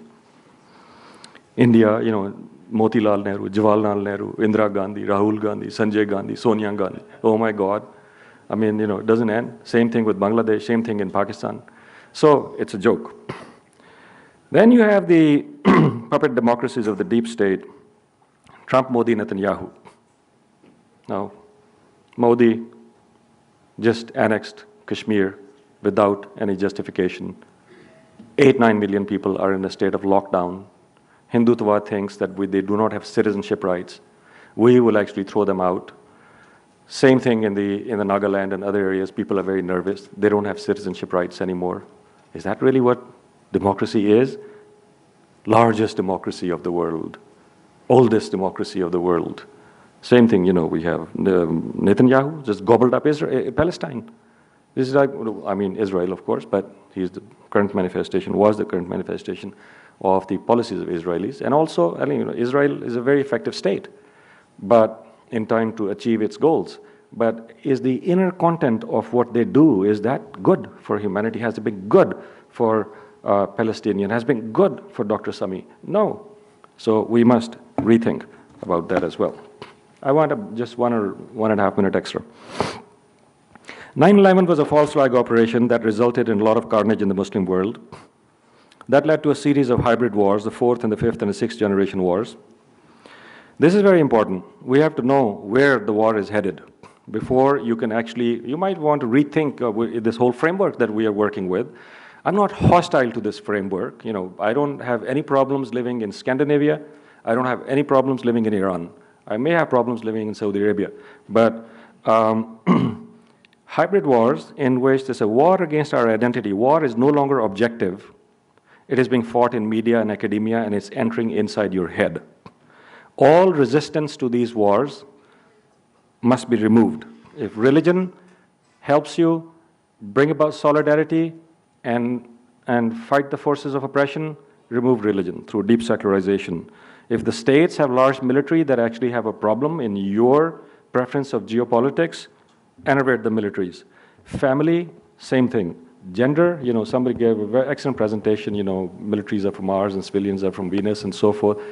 Being man is almost difficult these days, you know, it's like much easier being a woman these days. And civil society, its identification with the feminine and the military with the masculine and the man is a problem. This whole concept is also problematic. I mean, somebody mentioned it to make a justification, but it may be at the back of people's mind when you approach civil-military relations, because the civilians are soft and cuddly and gentle and so forth, and the evil military men who are out there to bludgeon everybody into submission. I mean, this is a caricature of the real situation and so forth. So these things play upon people's consciousness that has been sort of leveled for the years and years of indoctrination that may be from cartoons to Hollywood. Now, what lessons can we learn? In the US, of course, like I said, there is visible civil-military relations and there's a hidden one. And then you have Russia, China, which has probably very close civil-military integration because of the nature of the Communist Party. The Chinese military is not a national military, is the armed wing of the Communist Party. And Xi Jinping, which heads that military commission now, is only there because the military is still loyal to him. His deputies are against him. He's isolated within the Politburo. Why? Because he went against the liberals who were facing charges of corruption. And so while he is self-isolated in his castle, the only thing that will actually save his principal stance against corruption, the military commission. So then you have the militaries of the Muslim world. Now, one thing I want to mention, you know, I've been listening to the talks for the last 2-3 days. The Arab world is not a good guide. The knowledge of civil-military relations in the Arab world is not a good guide in understanding the CMR of, you know, countries like Turkey, Iran, Pakistan, and Afghanistan. And I think that we have to, and I didn't even touch Indo-Malay region, but this is very, very important that we Actually, I will conclude now. Yeah, we can maybe continue in the question Sorry. and answer session. Yes, To let save me time. conclude. Thank So, so going back to that, we have to basically look at these civil-military relations in the light of the current realities, and in which the only solution you have in order to strengthen the civil society, you must build the capacity of the civil society, and you must also strengthen the state. If you weaken the state, you will have Daesh and ISIS on your footsteps. And you know who created these organizations, Tehreek-e-Taliban Pakistan, TTP, and so forth. You know, they have a foreign link. They are not necessarily just a result of homegrown Islamism. There's a political economy of this organization that is linked with outside forces. Of course, they have local elements, but and then secondly, you must de-Westernize your theories of knowledge. And in order to center yourself, you must look at the world with your own eyes and not with the eyes of the other. That will not, you must draw from your own resources and experience in order to eliminate dependence, intellectual and material. Thank you. Thank you very much. For our final speaker, is it ready? Okay. Yes, so our final speaker is going to speak to us through FaceTime. Okay, while we have him on screen, Dr. Khaled Abou Fadl, he's going to talk to us about Islam, authoritarianism, and civil-military relations. Dr. Abou Fadl is a professor of law at UCLA School of Law, founder of the Institute of Advanced Usul Studies. He is also author of numerous books and articles on Islam and Sharia, Islamic law, and Islamic jurisprudence. Among those books are Reasoning with God, The Research for Beauty in Islam, and The Great Theft. Dr. Abou Fadl has received his BA in Political Science from Yale University, Master's and PhD in Islamic Law from Princeton University. Dr. Abou Fadl, you can start. We have 20 minutes for you. If you can stick to time, I would be thankful. You can go ahead. We are listening to you, Dr. Abou Fadl.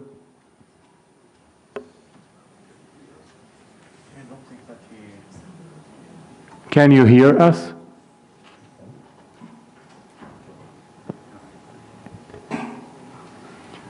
Dr. Khaled, can you hear us? Okay. Can you fix this, please?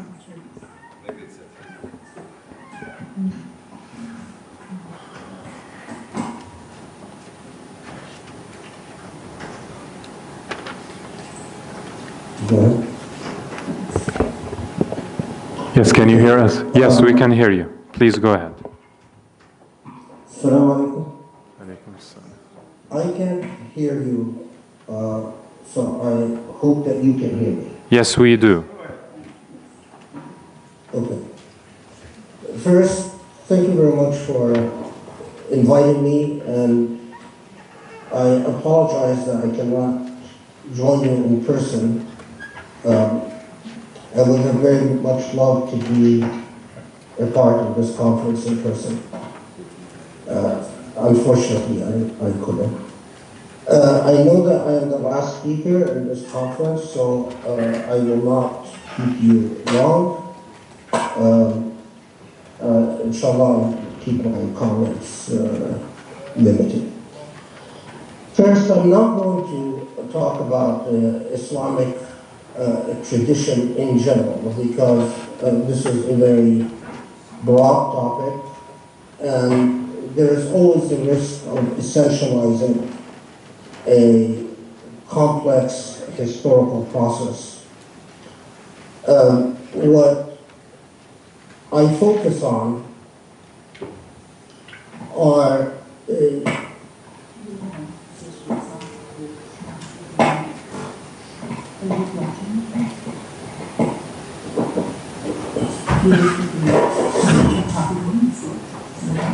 Okay, can you hear me better? Yes, we can hear you clearly. Okay, I'm sorry. It's clear. It's clear. Yeah, what I will focus on is an aspect of Islamic discourses that have proven very useful to despotism, aspect of Islamic discourses in our modern context that de-emphasize justice, political justice, as a core value in civilian society, and that have been employed to legitimate a stark equation of power as a basis for legitimacy and justification within Islamic polities. More specifically, I address a form of Salafism that emerged particularly in response to the Sahwa movement in the Arab world, commonly known as Jami or Madkhali Salafism, which has employed terminology and concepts within the Islamic tradition in ways that have become a serious obstacle to any processes that attempt to empower civil society or democratic processes in modern day Muslim countries, particularly the Muslim countries of the Arab world. As I'm sure most of you know, or all of you know, that within the Islamic tradition, the initial idealism that marked discourses on the institution of the Khilafah quickly encountered many socio-historical problems on the ground, and Islamic political thought struck what I think was a natural compromise, especially that the Islamic political discourse in medieval Islam, in the Islamic tradition, was a discourse generated essentially by jurists, by people of law and legal systems. Within the guilds of law and the institutions of fuqaha, the jurists, the very natural concept that was resorted to not just in the Islamic legal tradition, but also in Roman law, in the common law system, in every legal system that we are able to study from a comparative perspective, the Islamic jurists resorted to the notion of shawka. Basically, that whichever government, whichever institution of power is able to establish itself and maintain a minimum amount of order and stability, and is thus enabled to resolve conflicts and resolve disputes, legal disputes, in orderly and stable fashion, becomes the political institution worthy of obedience. This is known in Islamic political thought as ta'at al-mutaghallib, or khilafat, or imamat al-mutaghallib. And the essential core concept here is that whoever possesses the shawka, the ability to institute stability and order, becomes the legitimate ruler. This as a historical concept used in legal discourses by lawyers, and lawyers by the nature of the sociology of law are not prone to endorsement of rebellion and are not prone to the endorsement or even thinking about revolutionary movements, was a understandable historical compromise, a practical compromise, and some might even argue that it was a necessary compromise. الطاعة المتغلب, or obeying the usurper of power, as long as that usurper of power has the shauka, the ability to institute a system of order and stability, was within its historical context definitely a natural development and an understandable one. However, the Imamat al-Mutaghallib and the theology or the legal discourses around the shauka were often coupled with a very complex and layered and often highly contextual and highly contingent language about orthodoxy and heterodoxy, who can be considered an outlier in society, who can be considered a part of the mainstream, and therefore we have a rather complex linguistic practice, practice about أهل الأهواء والبدع والبغي والفساد and so on and so forth. And this language is, again, if studied within its specific historical contingencies, within its specific historical context that produced it, one can understand the ways that Muslim scholars attempted to negotiate a sense of orthodoxy and mainstream by employing language that attempted to identify outliers within society and those within the mainstream. Now, of course, all of this is not the issue as far as I'm concerned. In the modern age, the language of shauka has been moved from the realm of political compromise by groups such as Madkhali Salafism and Jami Salafism and similar intellectual movements to a point of sanctification and sacralization, where the importance of stability and order is given a higher priority, in fact, sometimes an essential and core priority that trumps all, that in fact invalidates and marginalizes all other normative demands such as justice or equity or fairness or any substantive moral issue,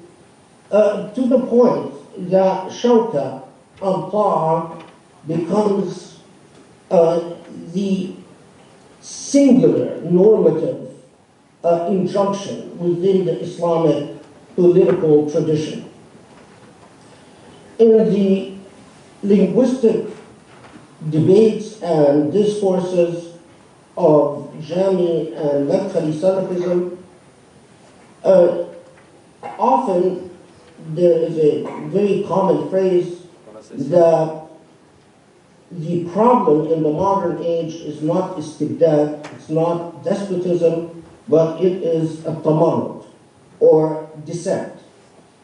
And there is a form of idealism and puritanism in which there is a desire to prefer orthodoxy, particularly orthodox beliefs, al-aqa'idiyya, and purification of system of beliefs as a priority that trumps any other legal or political or moral consideration in society. In the same vein, we find that in this type of movement, which is quite popular in places like Egypt and Yemen and Libya and Syria, and of course Saudi and the Emirat, particularly where it emerged in Saudi. In this type of discourse and this type of theology, there is an emphasis on what is often called a tajrih instead of ta'dil. In other words, an emphasis on correct aqidah, on correct belief, rather than a concern about political institutions or even concepts like civil society.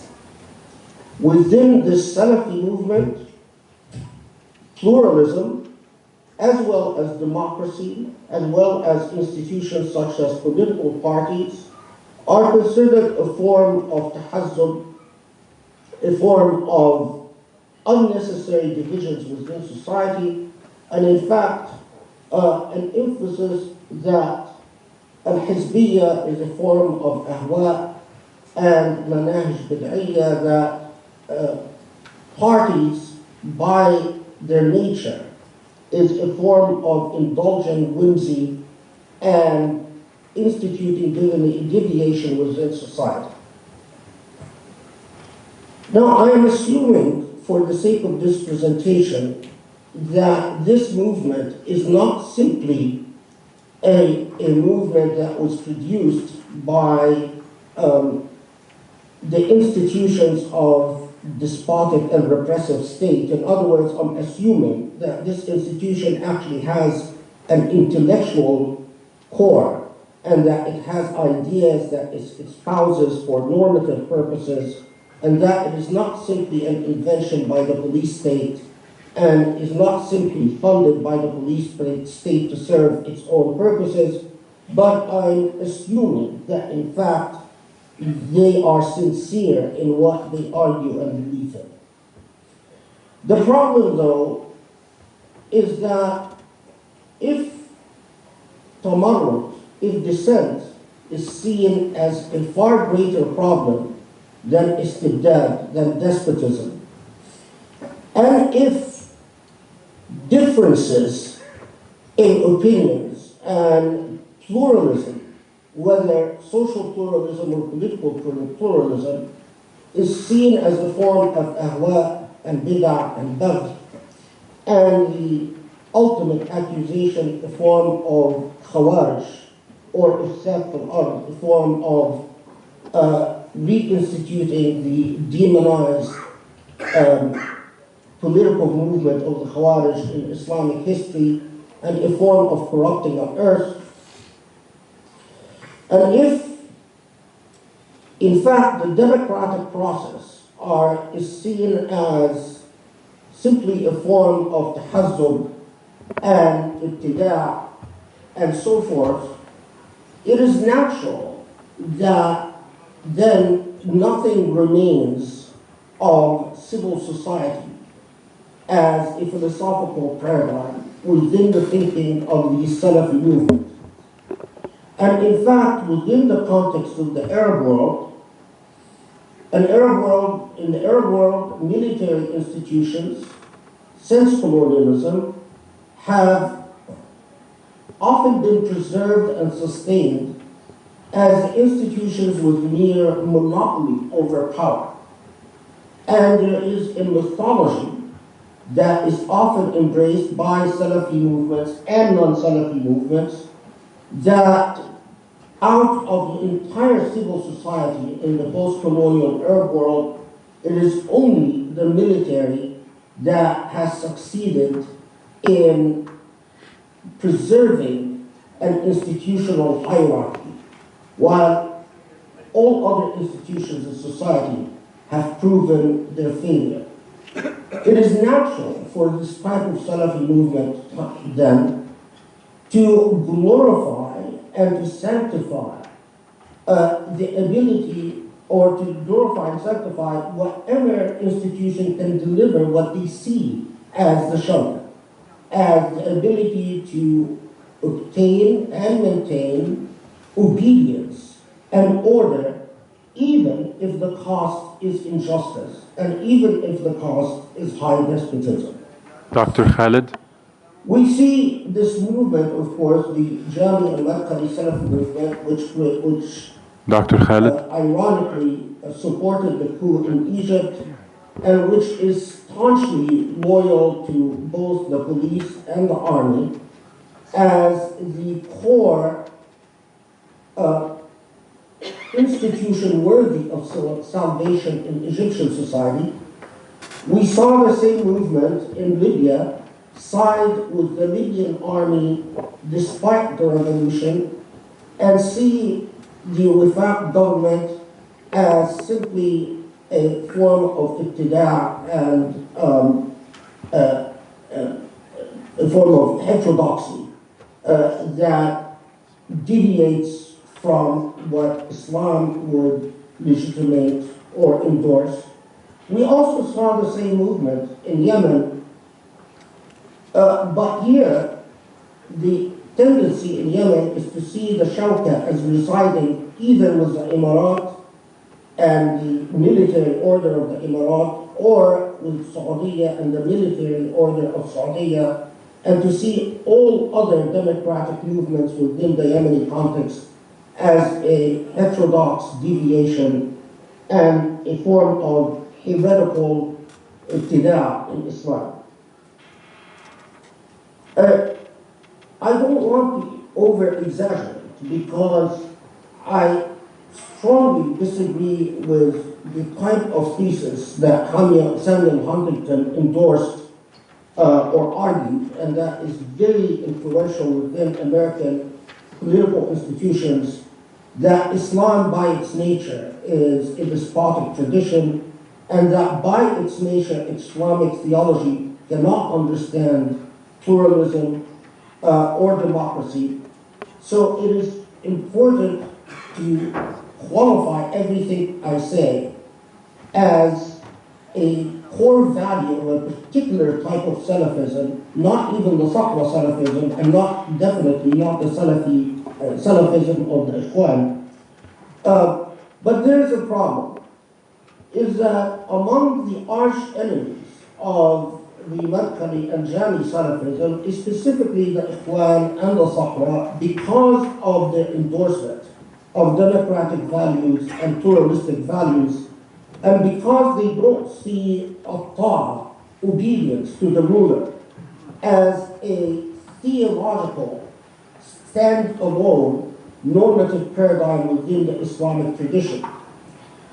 But if the only Islamic movements, i.e. the Ikhwan and the Sahwa and similar organizations that have endorsed democracy and pluralism as a normative value to be thought after within the Islamic tradition, are demonized as a form of Khawarij and as Ahl al-Ahwa and Bid'ah, then we end up with a very serious problem. Because the only form of Islam that is allowed to exist outside of prisons in places like the Emirat, Saudi, Egypt, Libya, and the Libya of Haftar, and so on and so forth, is in fact the Islam of the Shawka wa Ta'a, and the Islam that ultimately, whether we like it or not, is an Islam that ends up sanctifying and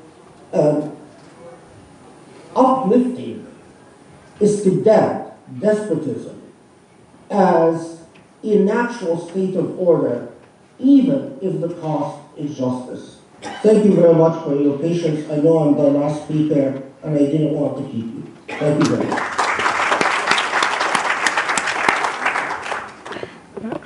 Thank you very much, Dr. I Khaled. still can't hear you, so... Oh, now I can hear you. All right, so thank you very much to Dr. Khaled. Dr. Elin, if you can join us back.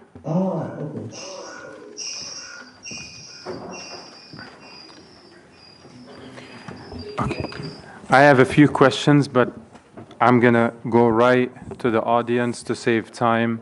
And then if my questions are not answered, I'll get back to them. Let's start with...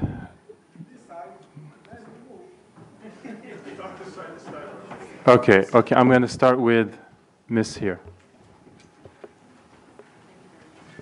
In your mic.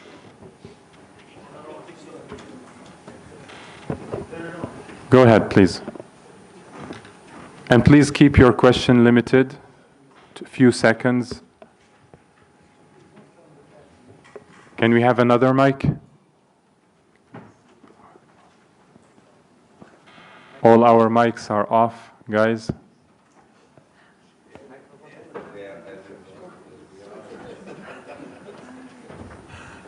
They are tired. The mics are tired. The mics are tired. Okay, back on. Thank you very much. Excellent presentations. My name is Leila Mahdi. I would like to follow on what Dr. Ejaz Akram said. It was very interesting that you went back to the Prophet's time and that he was not only a prophet, but he was also a military leader. And it just made me think about even the society then, before Islam. The people, when there is a war, they go, all the men collect, and sometimes even the women, and they go to fight that war, and they live together in the war times and in the peace times. So it's very interesting that the people in that society, and many years afterwards, in the Islamic State, the people were the civil, and they were the military members themselves. So they were, or they share the stakes. They have everything at stake, at peace times and at war times. So it's a very interesting dilemma that now in the modern society, we are deprived out of our choices to make, whether in civil or war times. For example, teaching of our kids belongs to the state. Training our military belongs to the state. So they get to choose what goes into our brain. But you're always deprived of one end. Either if you're a military, you might be deprived of your spiritual force. If you're a civilian, you might be deprived of your physical force. So there is always a cell missing, whether it's a brain cell or a muscle cell or a spiritual Can we get to the force. question, please?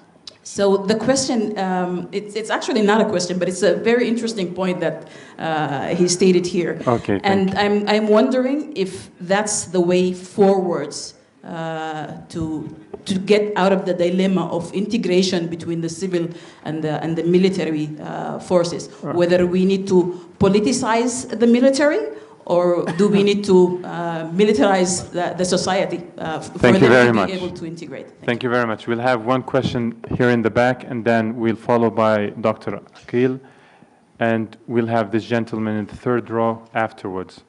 Okay, thank Go you ahead. all for your presentations. I will follow up with Dr. Akram. I admire thinking out of the box, and I think that he has a lot of points that worth studying, even for those from the Western culture, despite his anger with some of their concepts. I will pick up from the comment of this man, just so we have that military as a career wasn't available at the time of the Prophet. It only started to be a career and independent department of the society in Umar ibn al-Khattab era. So that's something to notice, and we will follow up about that later, hopefully. My question is this. If we will be integrated between civil and military, how do we make the political life and the general administration life peaceful without just lying on the power? And actually that's why everybody is afraid of military, because they can use force to shut down others. in your paradigm, how will you make sure that they won't? Thank you very much. Dr. Akil, second row.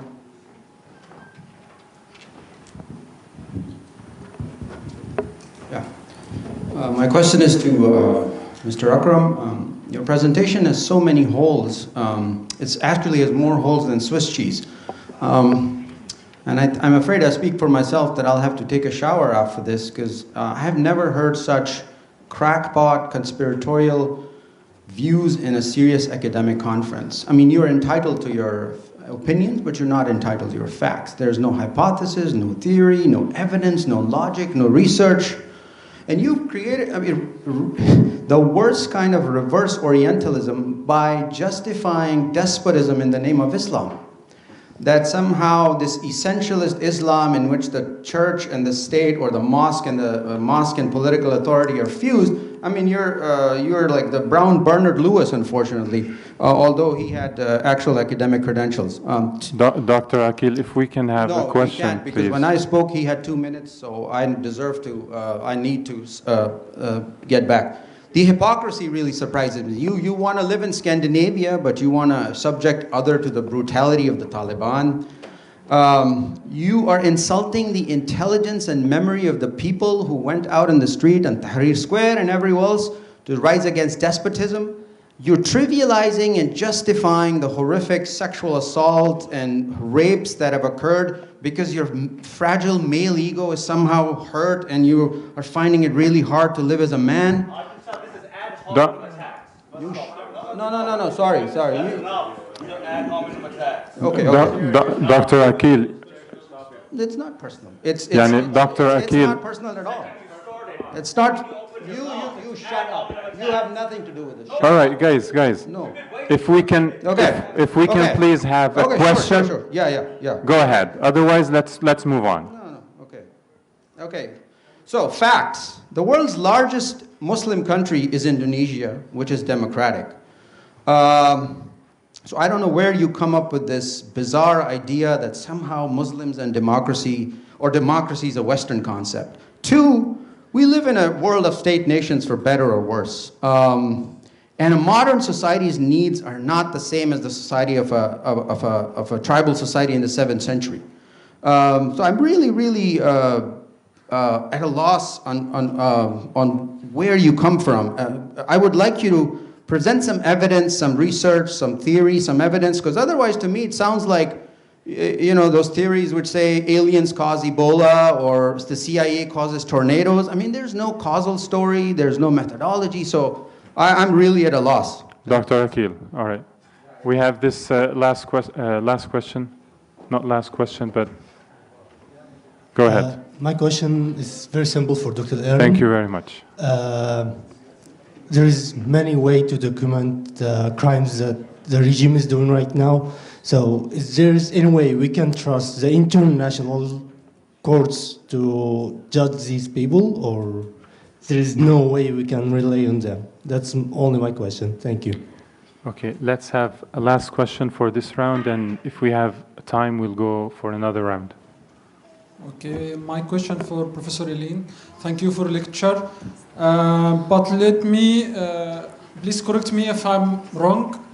I concluded from your lecture that if you would like to to investigate human rights violations, we should wait until the democracy consolidated after 10 years or 15 years, and then started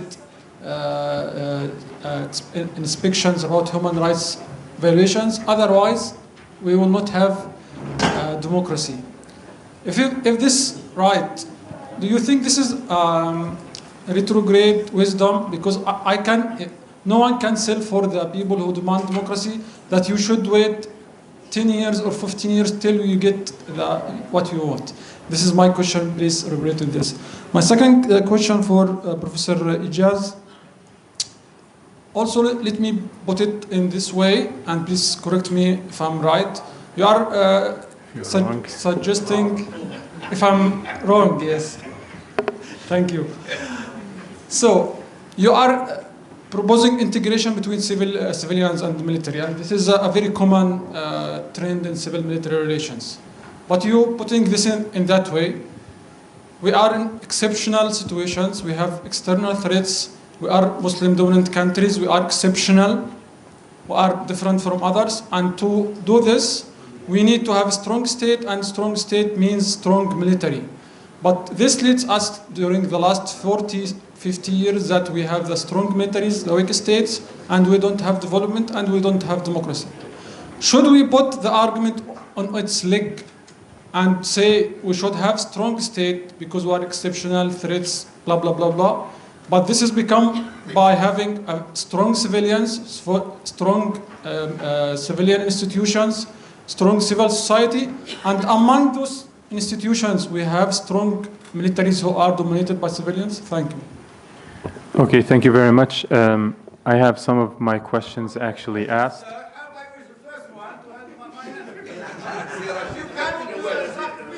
I am not closing the session. Okay, I would not like to see you upset. Please give him the mic and ask your question. No problem. We do have time, and I did say we will take another round. Thank you very much. Go ahead, please. Question of rule. Okay, please. So I will take 30 seconds. That's it. Thank you. My comments is directed to my friend from Pakistan. Your assumption is that strong military rule leads to democracy. No, that's not the assumption. I think, give me an example in the whole world where we have democracy with military rule. No, that's not By definition, any military order, is based, on rules, on orders, in any democratic, rule, there is not, space for consensus, for talking, for discussion. So, military rule is against democracy. Thank you very much. So I think we had a few misunderstandings. I'll leave that for Dr. Ejaz to clarify his opinion. I would like before to ask Dr. Haoues. Dr. Haoues, you talked about global trends and how those global trends lead to giving more room for local civil societies to face common challenges. And my question is, for the way forward and for a better civil-military relation in Muslim communities, given the expansion of those global and local trends for giving room for civil society, how longer will it take until we start seeing better civil-military relationships in Muslim communities? Let's take 2-3 minutes for each of our panelists, and then based on what remaining time we have, we'll have another round and maybe not.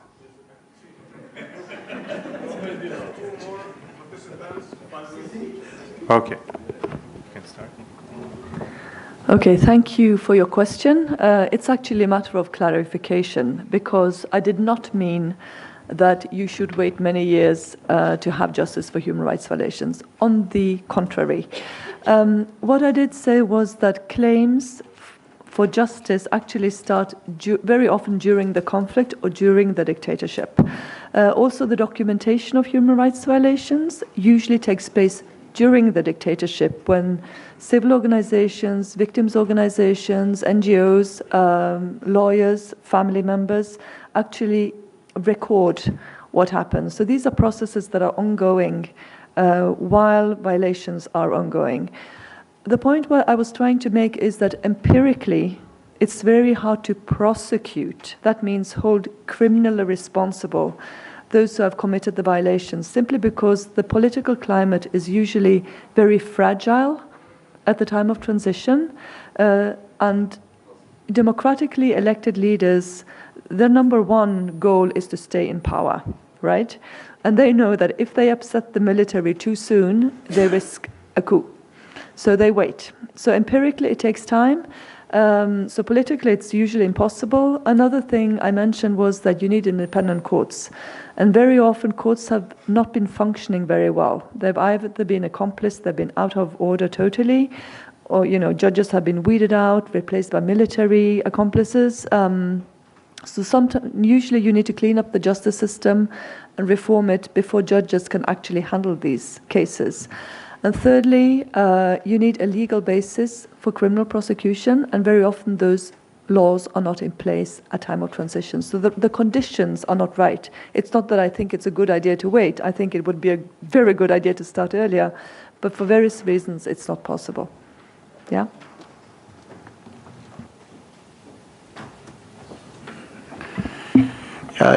We have already examples of successful.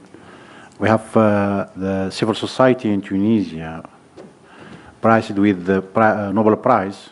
The syndicate played an important role during the revolution. We have currently also examples in Sudan. The civil society played an important role in the agreement between the revolutionary and the military. Also in Algeria, civil society now is playing an important role in the Hirak, in the revolution. It depends on which country. But in another country, we have a real problem. For example, in Yemen or in Syria. In this country, we cannot even say we should discuss the relation between military and democracy, because in Yemen, for example, we have no longer we have this national army. In Libya also we have only militia. So maybe in this country, civil society should militate for establishment of national army first, and then we try to find the balance between the civil regime and or democracy and military. So it depends on the context, but we have example of success. I mentioned Tunisia, and I mentioned Sudan and Algeria, and even in Egypt, even with this brutal dictatorship, we have civil society. Even now, it isn't weakened by military regime, but I think the picture, the situation of the Arab or the Muslim world, Dr. Aqil, for example, mentioned other example of success. For example, Indonesia and Malaysia, we have a democracy and we have vibrant civil society. So the situation of the Muslim world isn't in the same level. So we have a different situation. Thank you. Dr. Ejaz? How many minutes? I would appreciate if you can make it short and right to the points I'll stick raised. to your time. You tell me how many minutes. 2-3 minutes, please. 2 minutes. All right. In 2 minutes, Dr. Rashid, your question. The assumption was not a strong military leads to a strong democracy, but a strong state. And a state in which there is obviously the military capacity building will be there, but the civil bureaucracy's capacity building has to be there so that slowly institutions can be developed, like the case of 1980s Japan, late 80s South Korea, even 90s, from 60s to 90s China as well, similar story. So build the civil society institution that have to move in tandem with the institutions of the state. One cannot lag behind the other, so they have a symbiotic relationship together, move forward. If they don't and create an opposition, like it often happens in post-colonial states, is a double loss. So next question was the civil military integration by the gentleman here as to how it can be done and so forth. From country to country, you have to go different, because some degree of opacity has to be there in the military decision making. You can't go public with everything. If you do, you weaken your defenses. If a civilian becomes a part of that, the military inside information circle, we will lose our freedom, because high degree of clearances have to be obtained on us. And if they're done, then we lose our freedom. So some mechanism can be determined, like for example, officially, the state officials, the military officials actually don't tell you anything, but we know everything. That way, if I bring something on the table in terms of experience or analysis that my military brother is not bringing, then I cannot make that policy or give some kind of analysis unless I know what he knows. And so the informal mechanisms of sharing information can be also developed. And so then I wouldn't respond to this gentleman because that's not a serious comment. I'll come to the lady here. Then we have this the issue of whether to politicize military or civilianize military. So I think both.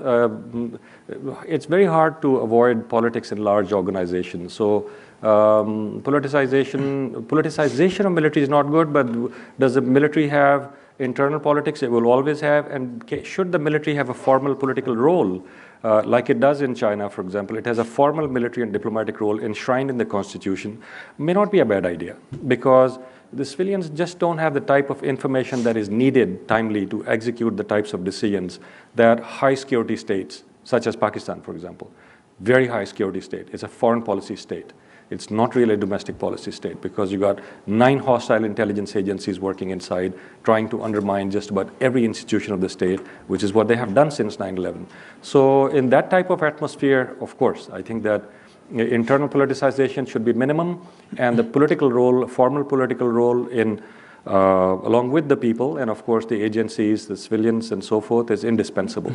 And the last question the gentleman just asked here, that you're right, the draft system comes much later on. The reason I selected the very early period is to try to explore in epistemology that is there any guideline for us in terms of having an integration. And the integration is principial. It may not necessarily be institutional, but it's principial and it's also intellectual.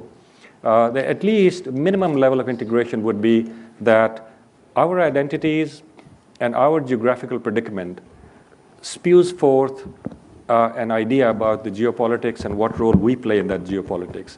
In as much as that is concerned, I think that premise should be shared between the civilians and the military. It will make the life of military very easy, and it will also make life of civilians very easy. But in the earlier, when we read the theory of caliphate and the theory of imamate as they developed from Imam Mawardi, from Mawardi to Ghazali, we find that there is now much more elaborate in terms of, but the exemplar par excellence remains the same, which is the experience of the Prophet and the guidelines from the Quran. Thank you very much, Dr. Ejaz. Maybe outside later on you can catch up. We can ask, yeah. With this we conclude. Thank you very much, everybody, and I would like to take it to Mr. Fadl.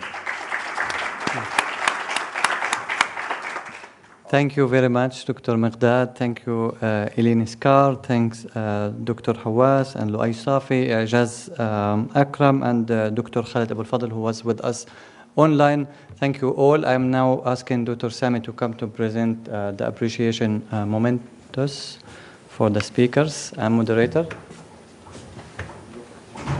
Dr. Elin.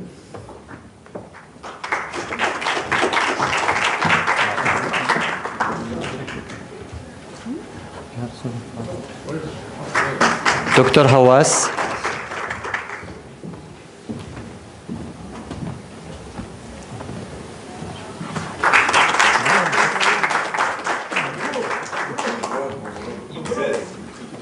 Dr. Ejaz Akram.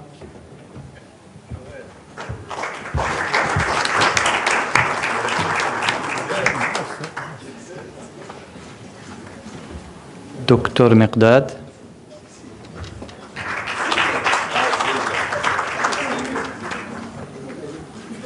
Meanwhile, I would like to announce tomorrow we will have a lecture by the Ambassador Ibrahim Rasool about lesson from South Africa, and it will be at 2 o'clock in the campus here. If you are interested, you can also follow our social media, Facebook and Twitter, CIGA Istanbul.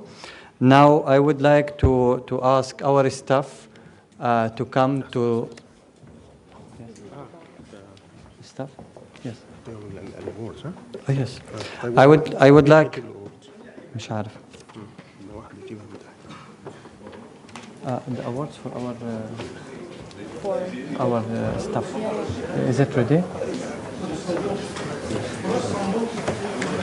Yunus? Let me say just a moment. Okay. I want to just say thank you very much for being with us. 3 intense days. We've discovered throughout basically the Muslim world, going from Algeria to Egypt to Sudan to Turkey to Pakistan to Indonesia. And then we went through Latin America, Portugal, Spain, and throughout other experiences. It's been a very rewarding for me.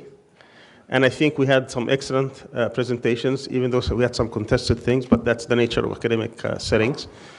I promise you that we'll have a book out of this conference. We're going to ask all our speakers to send their papers, hopefully within 2-3 weeks, so we can get them translated also into Turkish and Arabic and produce these 3 different books, which I hope that not only we can turn it into books, but we can also follow up in workshops.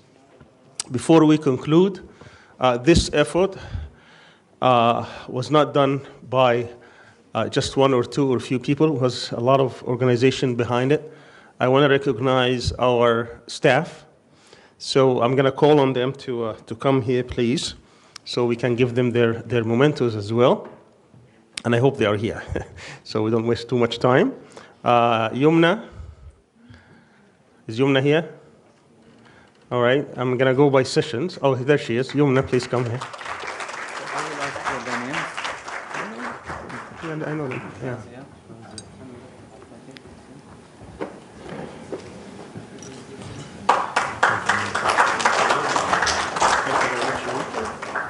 Razia? Razia? Yes. Hamad? Yumna was doing the Egypt session. Razia Hamad? the Pakistan session.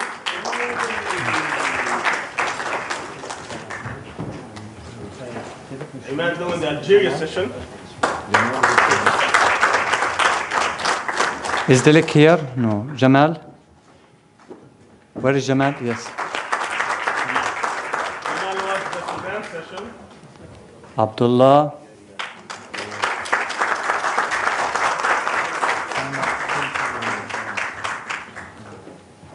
Saima? Abdullah was doing the Turkey session.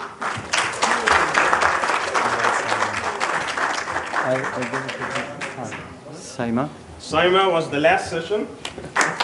Taqwa? Taqwa was doing the live streaming. Taimur? Tanwir?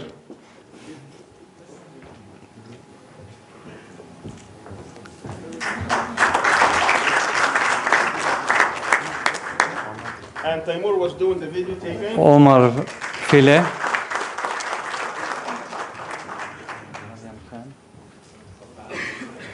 Is Mariam Khan here? No.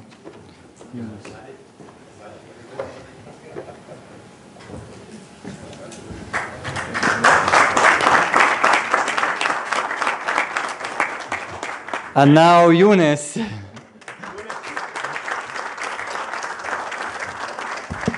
All the logistics that you have seen, food, travel, banners, books, publishing, all of that was behind this person that no one has heard from. Uwais, please come to the podium. Okay. The rest of it, Uwais, Abdalrahman, and Fadl. Abdalrahman, come to the lecture.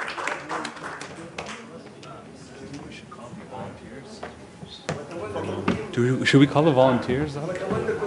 Thank you very much.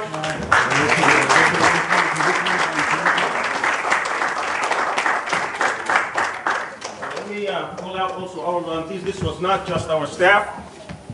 We also have many students who helped out. Please, when I call up your name, stand up. Osman, Zainab, Ruvaida, Salma, Isra, Esma, Muhammad Farras, Takhi Aminov, Ahmed Qunaybi, Fatima, Muhammad Hani, Shafi' al-Rahman, Ehdad, Ilada, Sumaya, Sapina, and Farhana. 17 people. Thank you very much.